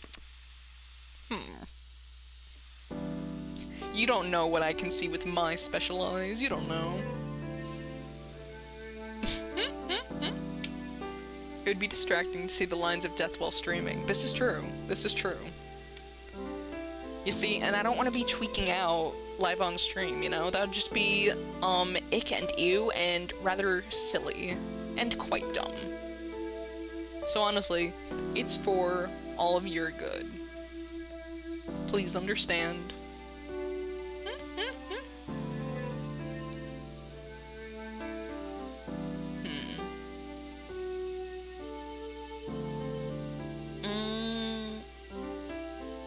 Okay, well this situation's kind of awkward.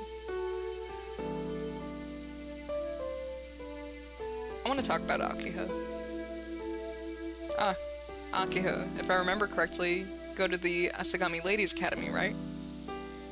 Also, hello, Ozelia. Your special eyes could see the truth no one wants to see. I can see the little hobgoblin in all of you with my special eyes. I don't have depth perception, but I do have gobbo vision. And let me tell you, your goblins, they're having a little hoedown throwdown in there. Right in there, and I point to like the middle of your chest, right in there. Coco's ugly truth goggles. What the? I want to watch the vampire anime named Shiki with all the talk of blood and anemic little filthy children. I never watched Shiki, I'll be honest. I know it's really good though. I know people say it's one of those rare cases where it's an actually good horror anime. But to my knowledge, it isn't like jump scare oogie boogie gore horror. It's more so psychological. Like, I know that it's about the vampires, and that there seems to be like a conflict with them and humans. So I could imagine all like the interesting psychological the psychological homers that could result from that Springfield, you know? Give him a good dope. Vampire sucks human's blood. Human goes dope.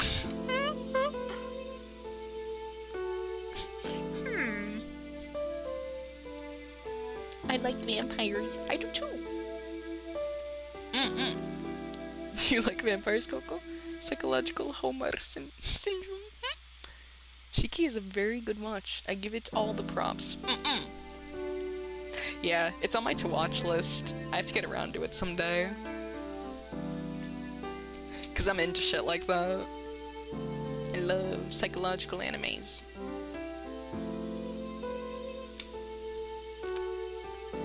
That's right. Asagami Ladies Academy goes all the way from middle school to university. Akiha's gaze seems to ask, what about it? I'm just curious about you, Akiha. I just love you. Well, that's a boarding school for ladies, isn't it? I'm wondering why you're commuting there from home. Dear Mr. Asagami and father were friends, so he indulges my requests. There is a provision to attend school from one's home under certain circumstances. Ugh. My apologies, Nissan. I cannot actually speak today.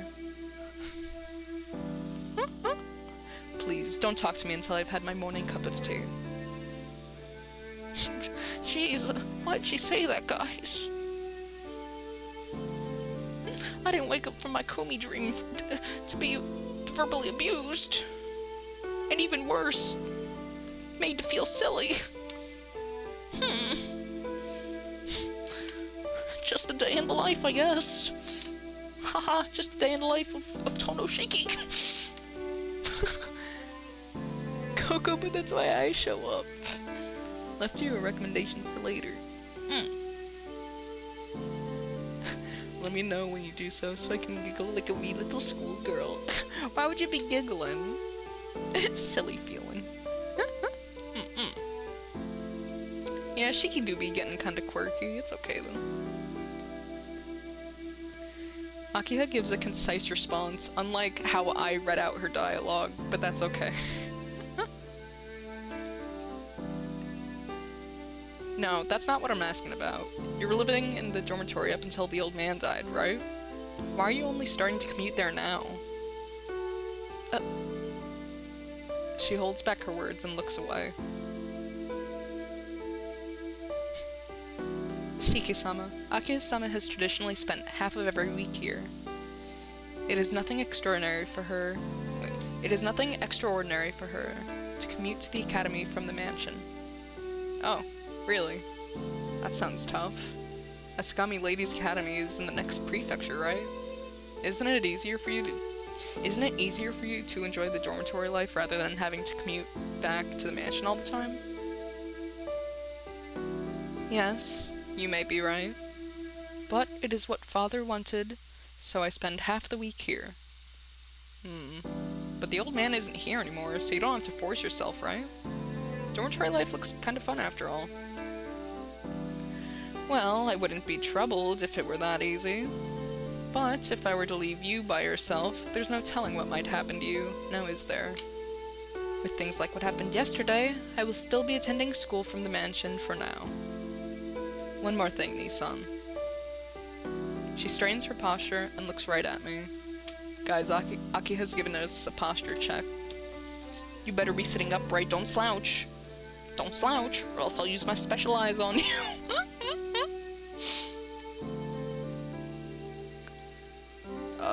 Yeah. Yeah. The lodgings at Asagami Ladies Academy are not dormitories. Oh.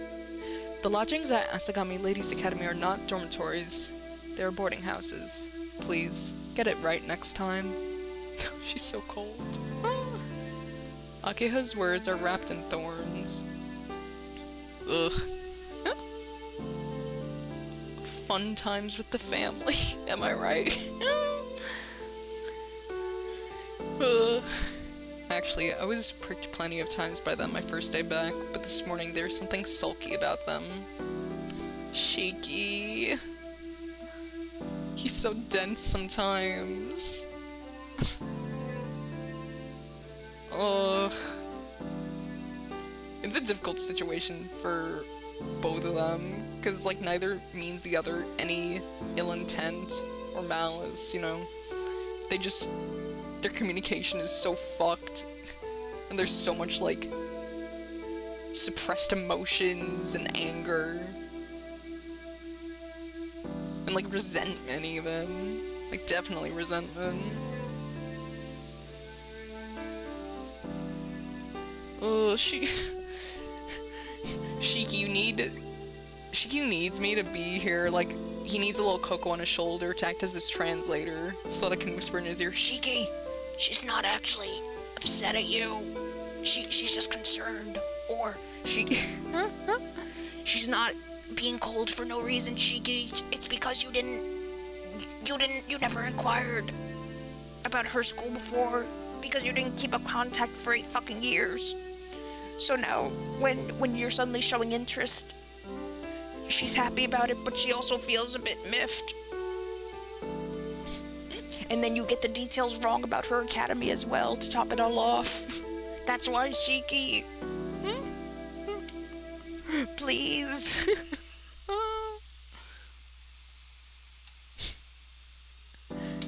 Shiki-san, it's ready. You can hear Kohaku-san's voice from the dining room. Right. So, I'm gonna get some grub. Bye-bye. Oh, Nissan. Please refrain from talking in such a Please refrain from talking in such an unrefined manner. Akea shoots me a sharp glare. Aw, you finally gone back to normal. I liked you more when you were calm because you were worried about me. I was not worrying about you, Nissan. Akea quickly looks away. Dude, the tsundere runs in the family, I swear. Looking at her with a faint smile, I go to the dining room. Stop being such a fucking slob, Shiki. Oh my god. What cruel words. He's doing his best. I'm escorted outside by Hisui. Please, take care. Saying the same thing she always does, she continues to stare at me. Shiki-sama, what happened to you last night? Last night? Nothing in particular. I was just feeling sick at school, so I left early. I was on my way back when... On my way back? I just collapsed in the park. Well, I guess I was just being careless, like Aki has said. Yeah, I'll be careful. I'll be careful from now on, and Coco will be a bit more careful to actually read the words that are on screen. I'm not placing any blame on you, Shiki-sama, but you look like you are pushing yourself this morning. Please, take care along the way. Hisui makes a deep bow and sees me out. As I approach the school, I begin to catch sight of more and more students in uniforms. It's Saturday, so most of them are smiling while they walk. It's only a little way to the main gate once I pass this intersection. It's still only 7:30. Looks like I'll be able to get to school with some time to spare today. The light turns red and I stop in front of the crosswalk. The school fence is just on the other side. Since it's a school path, the footpath is protected by a guardrail. Even now, the students in front of me are heading towards the school gate. There's no one but students from our school on the other side at this time of day. There should be no one but the students. But between the cars rushing by, I feel like I catch a glimpse of someone in white.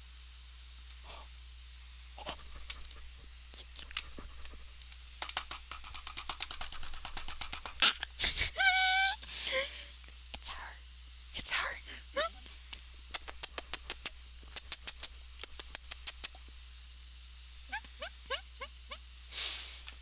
Me.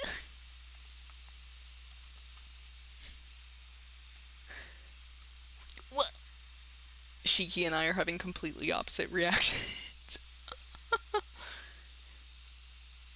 She's there, dressed in white, with golden hair down to her shoulders, long, slender brows and red eyes. I've seen her only once before, but there's no way I could mistake her for someone else. But that's impossible. I killed her myself yesterday, cutting her into pieces. No. Even that's a lie. It's all just a dream. Hisui told me so. No. She didn't say anything of the sort. It's just that I wanted to believe it was a dream. Then it really wasn't one. But then, why? Why does she exist as real as anything? The light turns green. The students around me walk towards the other side. I'm the only one amongst them who stands there, stunned. She sits on the guardrail, her legs swinging idly, as if she's waiting for someone. I can't tell how long she's been waiting, but her expression isn't a grim one. Who's she waiting for? She fidgets restlessly, as if she were waiting for her lover. But she's not. She's waiting for you, silly. I have a bad feeling about this. Oh, that's her. Oh. The girl in white looks over in my direction. It's probably nothing more than a coincidence. She's just a stranger who looks like her. She must be waiting for someone else. If not, then this moment must surely be a bad dream too. After all, I completely and utterly killed her with my own hands. But she's looking this way and smiling. Looking very satisfied at having found the person who killed her. Her smile seems to say, "You finally come."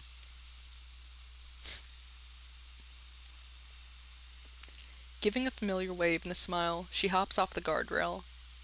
Fluttering her hair, she heads toward me. Don't come. This is a bad dream. The light turns red. Don't come near me. She doesn't even look like she cares, walking straight across the street while the cars pass by.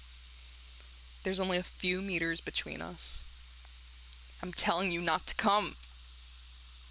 The reality before my eyes does not change even when I scream out. Screaming in a voice even I don't understand. I run from the girl in white. I run with all my strength. With no regard to embarrassment or shame, I blast through the passerby, running full speed across the asphalt. My breathing is wild, and my heart screams out. But still, I run.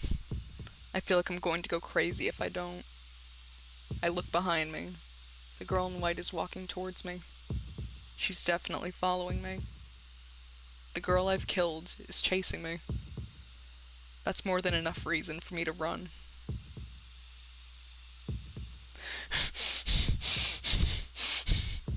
My heart feels like it's going to explode, but I ignore it, and I keep running. When I look back, the girl is still there. With those light footsteps, she follows me as I run away. My head droops down. My arms feel heavy. My legs feel like they're going to tear off. But despite that, I'm running with all my strength, and yet I can't get away from someone just walking after me.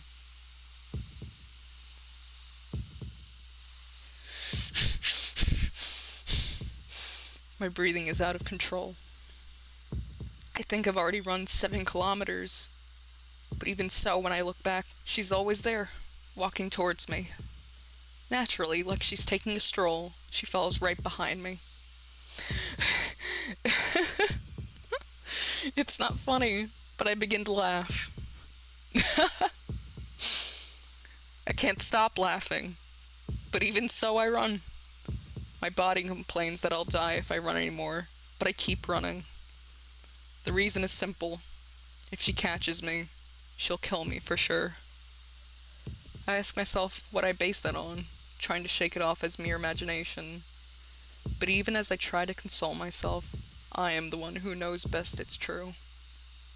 There's no reason, no basis, no evidence. I already know it as a fact that if she catches up to me, I will be killed. Pathetically, I collapse to the ground. I fall forward, not because I tripped, but because I simply can't move my body a single step further. Lying there collapsed, I somehow managed to crawl my way back to the wall. I try to pull myself up against the wall, but it's no good. My knees lose their strength as I try to rise, and I collapse back down. My body won't move anymore.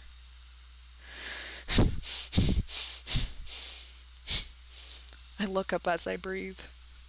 It hurts. I don't have enough oxygen. I can't think properly because of it. I can't even tell what I'm doing anymore. I don't know why I'm doing this. Why? I don't even know why the girl I've killed is alive. Unmistakably, I've utterly and completely killed her in the most final way imaginable, so why? How can she be waiting for me in front of my school, smiling? I'm sure I killed her. That's right. I'm sure I killed her. I'm sure I killed her.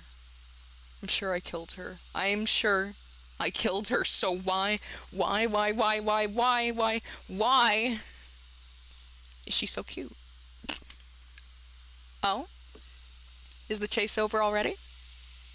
With light footsteps, she comes into the alley, shrugging her shoulders in disappointment. Hello. You really gave me some trouble yesterday. Oh, she's so pretty. She's so cute. With a warm smile, she comes into the alley. I've got to run away. Thinking that, I retreat, only to hit my head against a concrete wall. The chase is already over, right? This is a dead end, after all. There's no need to worry about anyone coming along or interfering. She smiles, looking very happy. Panicking, I look around at my surroundings. A desolate alley. I'm disgusted at my own stupidity. Running away here is like asking her to kill me. It's been a long time. 18 hours since then, and I finally found you. She takes another step into the alley. You... what? Oh, that's her. What? She's so casual. Yeah, what? I definitely... Yes, I'm the girl you killed yesterday. I'm glad you remember. That can't be true. There's no way that can happen. Don't be ridiculous. Dead people can't be alive. People die when they are killed, Arkroyd. Please understand.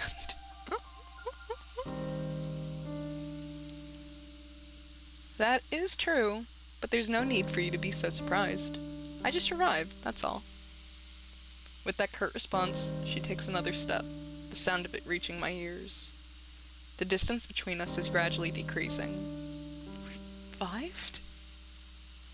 Stunned, I repeat her phrase back to her. Revived? You mean some doctor saved her with some surgery? Don't be stupid. There's no way any human could revive from being cut apart like that. Yeah. Then again, I'm not human. Huh? Her words are so simple. There's no way I could have misinterpreted them. I'm not human. That's what the girl in front of me said. You're not human? Jeez, isn't that obvious? Do you think there's a human being out there who can revive after being cut into pieces?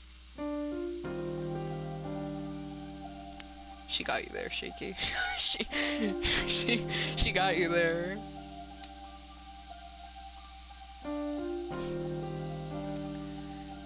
There's no way a human like that could exist. Something like that is just a monster who looks human. Something that revives even when killed. Something that death is irrelevant to. Something that quickly returns to normal and starts moving even after being cut to pieces isn't something you can call human. No way. That seems to be the girl right before my eyes. I try to laugh, but my throat is so dry I can't. What the hell is that? It's not exactly a funny story. Besides, there's too many things in this story that aren't funny. Because definitely, if she's not human, it explains why she's alive even after I've killed her. I start to calm down. This is a situation I've got... Oh, sorry. This is a situation where I've got to observe everything and think it over. You said you're not human. So what are you? Me? I'm called a vampire. To put it in your terms, I'm a monster who lives off human blood. Ah, good. Vampire is at least something I can easily understand. I see. You're a vampire. She smiles in satisfaction to indicate her assent. What a crazy reply. I've heard that vampires can't walk around during daytime, but I guess that's a trivial matter right now. So, what does this monster want from me? Shiki is really one to talk after doing what he did. This boy. For some reason, she recoils as if surprised. Oh, so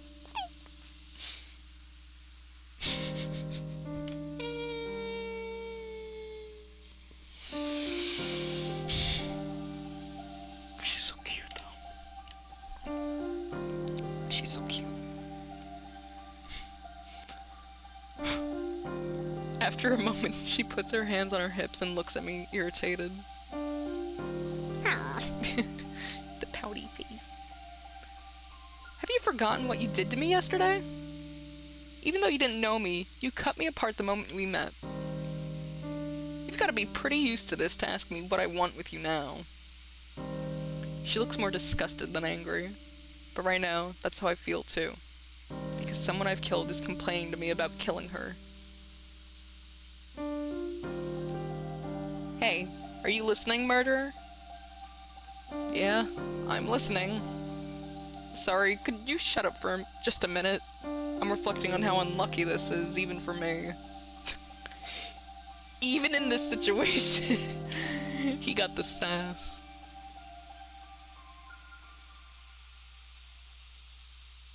Sheesh, I have the worst luck.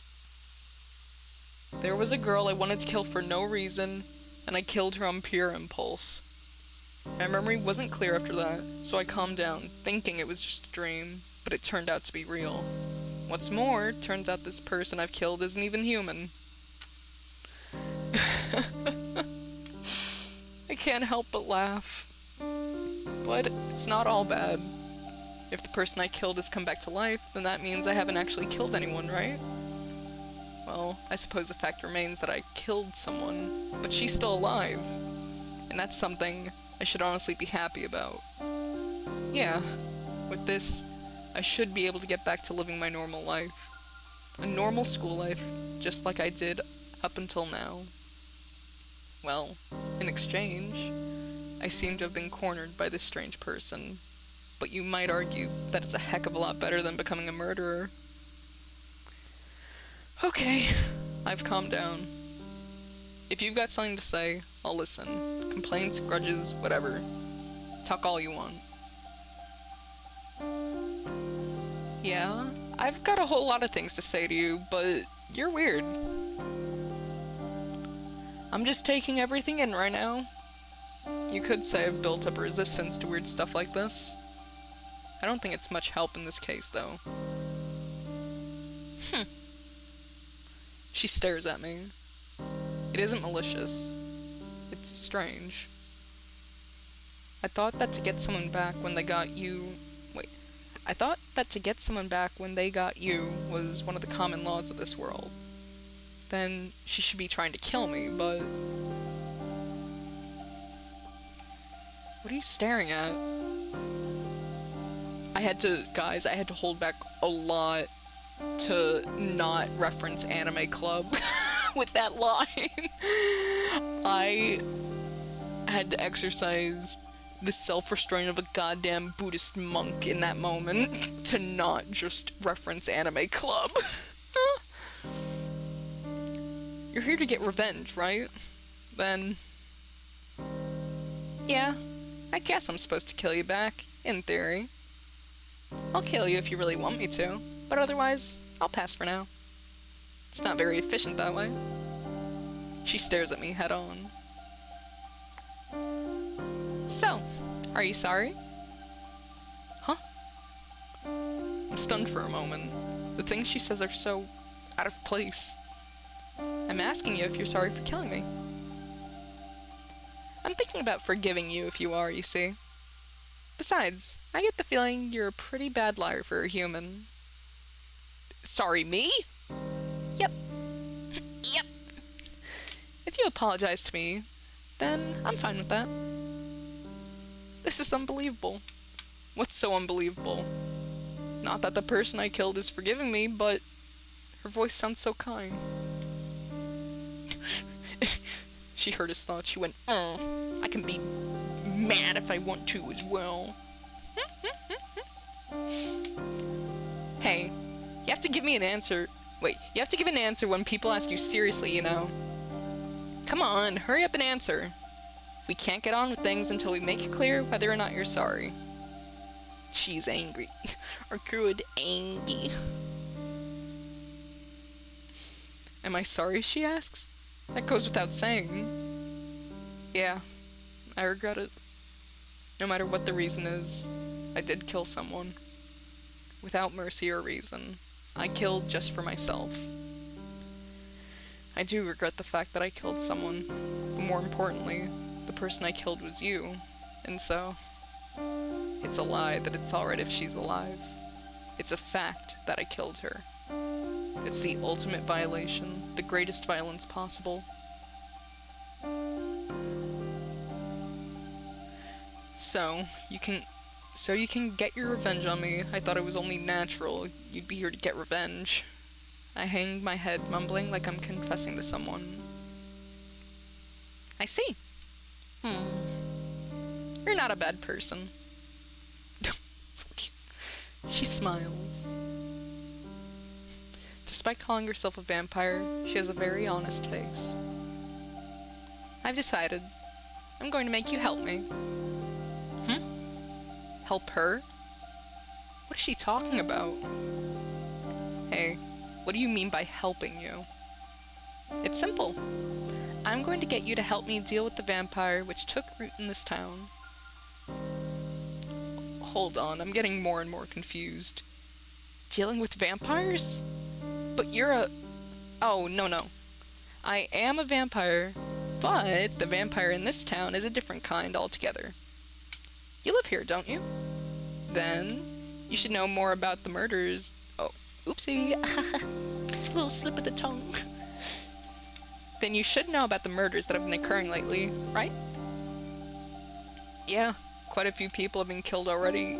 Hey, wait. I remember now. Come to think of it, all the killer's victims had their blood extracted or something, didn't they? Don't tell me that. Exactly. Even the news is saying stuff like, the work of a vampire, right? It's a funny thing. They obviously know what kind of a creature is doing it, but no one is going around trying to vanquish it. That's why I've got no choice but to do it for them. Wait, but vampires don't exist. Cheeky. She's giving that look like, really?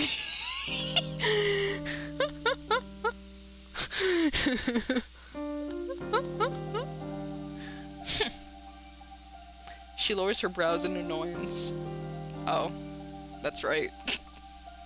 Shiki about to have an eto bleh. There's an unidentified person standing right in front of me claiming to be a vampire herself. I don't really understand, but what you're trying to say is that you're here in this town to exterminate vampires, right? That's right. But before I could, I was attacked and killed by some unknown killer. Yeah, that really got me. It was a perfect surprise attack, and I was cut into 17 pieces without a chance to do anything. Ugh, I see. She must mean me. That's right. Until I was fully recovered like this, I was really planning to kill you, you know? That's the first time anyone's embarrassed me like that. And it took about 80% of my power to fully recover. But, more importantly, it really, really hurt. Oh, the poor thing. It was so painful I thought I was gonna go crazy. However, the pain was so great, it restored my sanity. Do you know what it's like, experiencing that over and over for a whole night? Doesn't sound like a good time. I don't know. Actually, I don't want to know. So, full of hatred, I went out to look for you. I was so worked up that I didn't even care about the vampire, the very reason why I'm here. I knew you were a student, so that's why I waited over there for you. I don't get it. If you hated me so much, why are you forgiving me? Let's see. To put it simply, I calmed down after a while. I already used up a lot of power, and I thought it'd be more efficient to use you as a shield rather than to kill you. Hold on. You just said something really bad for me. Did I say something like that? You said you were going to use me as a shield. Of course. I already did forgive you, but that's just my personal feelings. You've got to atone for your murder through action, not just emotion, right? Well, even if you ask me. What's with you? I can't tell when you're being sincere and when you're not. Let me repeat it again. You killed me. She's spitting. She's spitting. You probably can't imagine it, but it takes a lot of energy to regenerate once you've been killed. Well, actually, it wouldn't be a big deal if you had just killed me, but the way you killed me was something I've never even seen before. I couldn't heal the wound, so I had no choice but to remake my body parts. That's why it took so much energy. That's why it took so much energy to revive. She really do be looking angry. Sheik is so silly. He's like surprised that she's upset. It's so good. I love the mental gymnastics that Shiki has. I love it.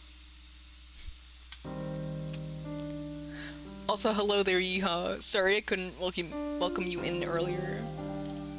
I was focused on the dialogue because I didn't want to, you know, I didn't want to just suddenly break it, like the tension of the scene by going, hello, chat! But I have been making little jokes here and there, so I guess, so much for that. But yeah, Shiki killed her because, you know, he was feeling a bit saucy. Boy was having an anemic episode. He sees a babe and he goes, you know what? I do think your blood would look really sexy on my hands. And then he Shiki'd all over her and it was crazy. He gave her the old Tono special.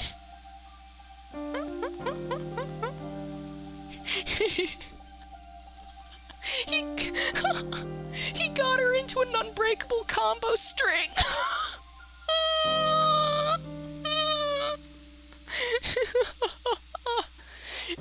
and our crew did not have burst. Shit's fucked. The singular brain cell overheated. Arcwade. Is it pronounced? It can't be pronounced Arcwade. It's Arcruid, right?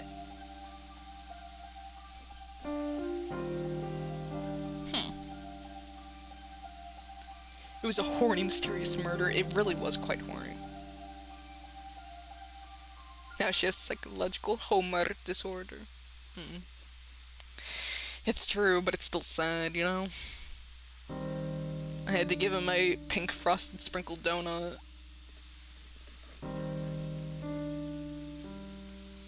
No burst, no meter, no RC. God. Now this is the sad drama. Never mind Tsukihime and Shiki's, like, fucking panic attacks, denial, trauma. Never mind all that. Never mind the family tensions. Never mind Angie Akiha. None of that matters, because this is the real tragedy happening here. Is that we don't have our RC, we don't have meter, we don't have burst. Shit is fucked. No max mode. You don't want to see me. You don't want to see old Coco when I'm at full meter. I'm gonna pull something worse than a Tono Shiki. I think the katakana is Arukuedo. Arukuedo. Yeah, I do like recall them saying her name like that in Japanese dub. But it's not like, you know, you can say Arukuedo. So I feel like Arcruid would be like a close English equivalent, you could say. No, exceed excel. Silly. Arkwood's looking at us, making silly little teehees, and she just got fucking killed. She's going, really, chat? Really? Not cool. I may have forgiven Shiki, but I will not forgive you, chat.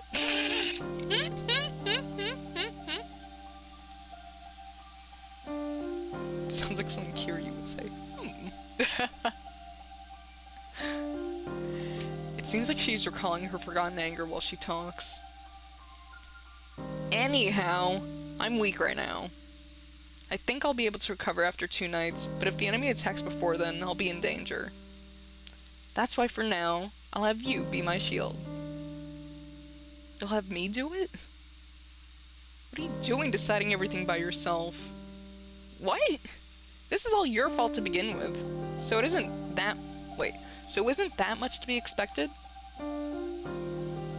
Or are you not sorry after all? What you got for her, Shiki? What you got for her?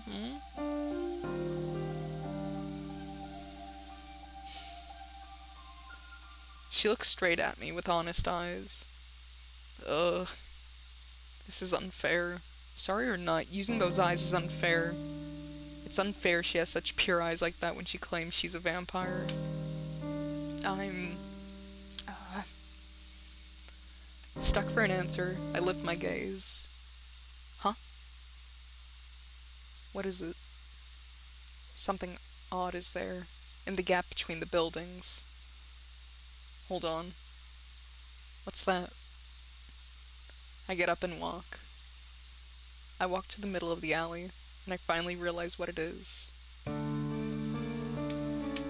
blue-colored bird. A crow, to be precise. Oh? This is new. This is new to me. A blue crow. That inauspicious thing I saw 2 nights ago. Oh, she hates bird. She hates it. Oh, man. Oh, man.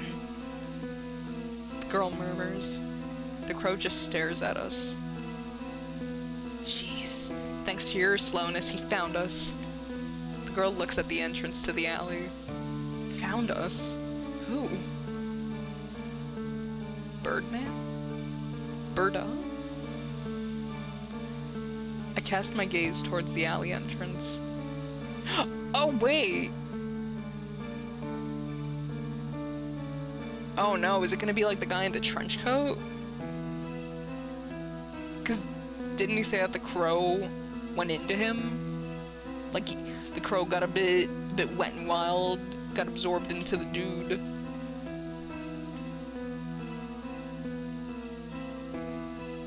So it's either... Okay, my guess is it's either...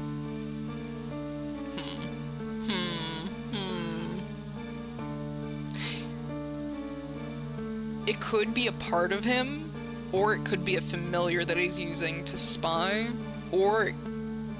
Yeah, It's not transformation, because he didn't become the crow. The crow just absorbed into him. Either way, what is this crow looking at anyways, though? Who does it think it is? I'm trying to have... Mr. Shiki and I are trying to have a lovely conversation with the hot vampire babe. I take a step back in shock. What? Before I knew it, a dog had appeared in the narrow path running into the alley. Ugh. Ugh. Ew. It has 4 tough legs and a tense neck like a steel frame. Oh my god, it's so gangly. It looks like something I would draw. Like with that body, oh my god. That form, far removed from that of a human, is one made solely for hunting. It doesn't need to resort to verbal intimidation. Most humans would become nervous just by looking at that kind of hunting beast. As a fellow life form, it inspires awe by its dishearteningly superior athletic ability. Oh my god, I'm being tongue-tied.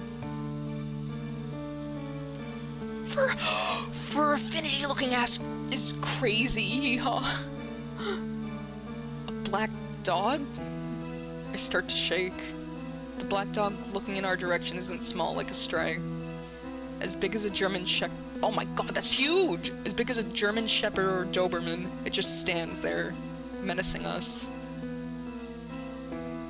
She's pissed. The girl says nothing, but looks at the dog with disinterested eyes. Then, suddenly, the black dog jumps. No, it's running, but with a speed that makes it seem like it's jumping. Huh? I can't do anything. The black dog jumps straight for my throat. Oh my god, Shiki! Block! Shiki! Parry! I can see it. I can see its black body moving towards me, but I don't even have time to think about dodging it. I feel a shock on my body. I was hit hard from the side. It's not the black dog.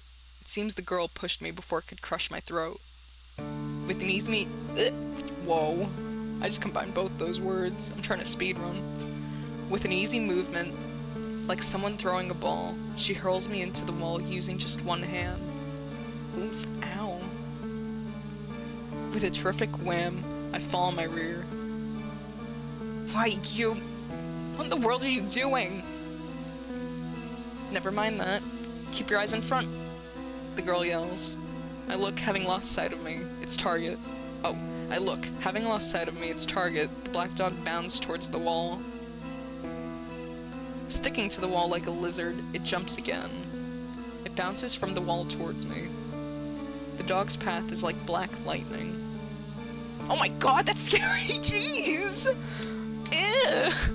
Ah, that's horrifying! Oh my god! Ugh! Well, he sure ain't a looker. It's too fast. I can't react. The black dog opens its mouth, filled with teeth and saliva.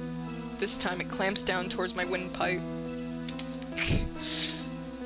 I close my eyes. The dog's teeth sink into my oh my god! But in that instant, the dog lets out a yelp and releases me. Holy fuck. Huh? That's impossible. The black dog lets out a scream and leaps straight up. There's nothing there, but nonetheless, it flies high into the sky by itself. Just like that, the black dog, after going several meters into the sky, makes a scream and falls back down onto the concrete. That is so fucking scary. That is so scary. No, perhaps more accurately, it was hit into the concrete. What was that? Jeez. You just made me waste more of my energy. The girl quietly approaches the black dog. It's crushed against the concrete like a pressed flower. Ugh! That's quite a mongrel of a familiar. I was fucking right. Let's go, gamers. I suppose it was some kind of scout. The black dog liquefies into some kind of tar-like substance and is absorbed into the concrete. Do you think it damages the guy, who I'm assuming is controlling them or sending them out? I wonder if it hurts him when the familiar is damaged, or if it's that kind of situation where, like, after it's been created, it's cut off from the main body in a way until it's absorbed back in.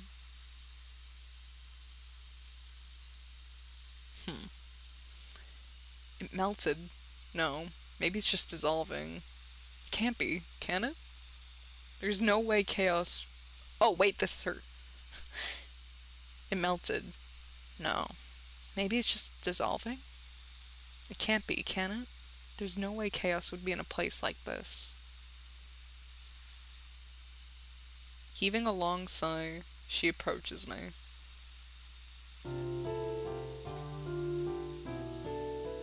Chaos?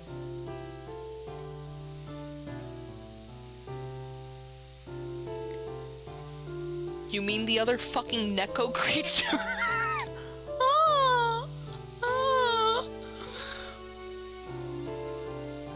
I guess I'm gonna get acquainted with real chaos and not Neko chaos now.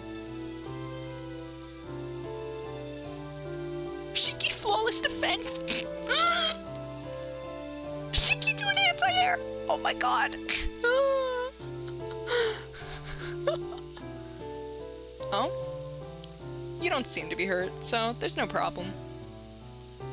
She's mumbling something. My throat, I can still feel the dog's teeth sinking into it. Hey, what was that thing?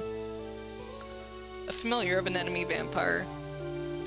We were discovered because you weren't being clear.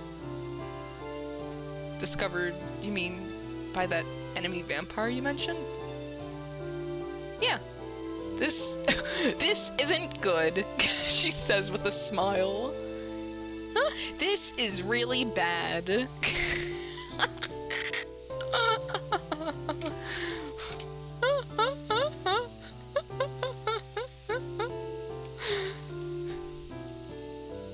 It looks like I really will need you to act as a shield now. She says it so casually and with a smile. Stop saying so many crazy. Stop speaking crazy, Arcwood.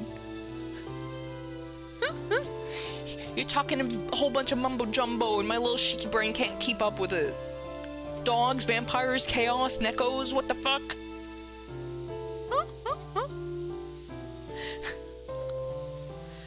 I'm seeing a bunch of crazy nonsense, and I don't even have my glasses off. This is fucked.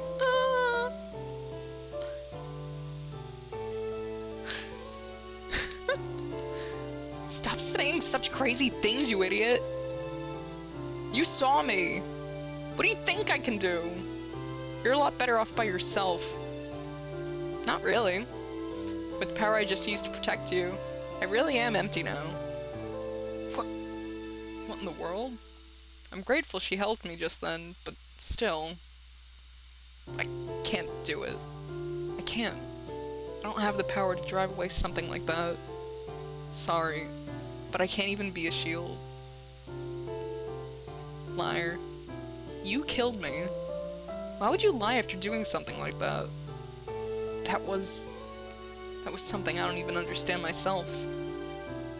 No. Look, I can't do it. I'm just a normal human. I can't help you.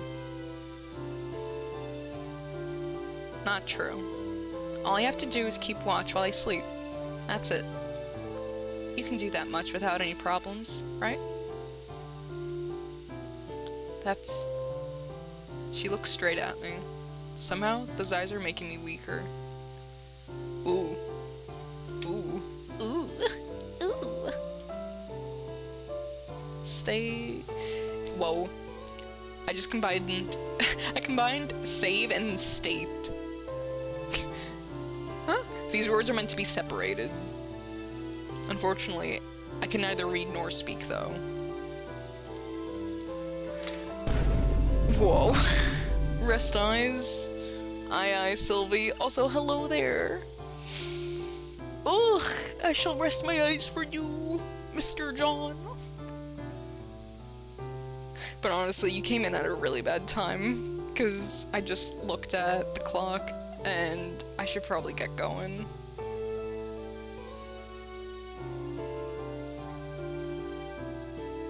I feel like it would probably be good to end on one of these choices.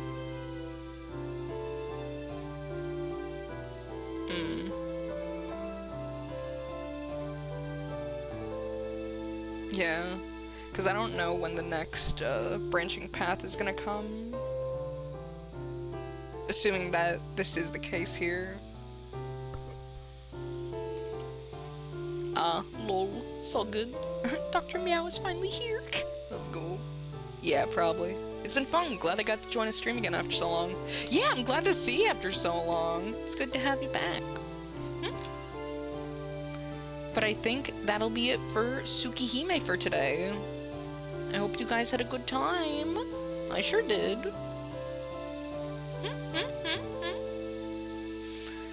Man.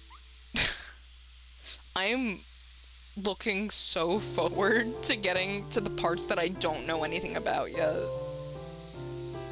Because again, as I said, I know what happens up to like chapters, what, 5 or 6? But after that... Oh, and that's of the remake, so obviously I don't know anything that's exclusive to the original. But, oh my god. It's so good. It's so good. I love Tsukihime. I love Tsukihime. Bye-bye, I guess. Yeah, it's been fun. Thank you everyone for joining. We'll find somebody to raid into, eh?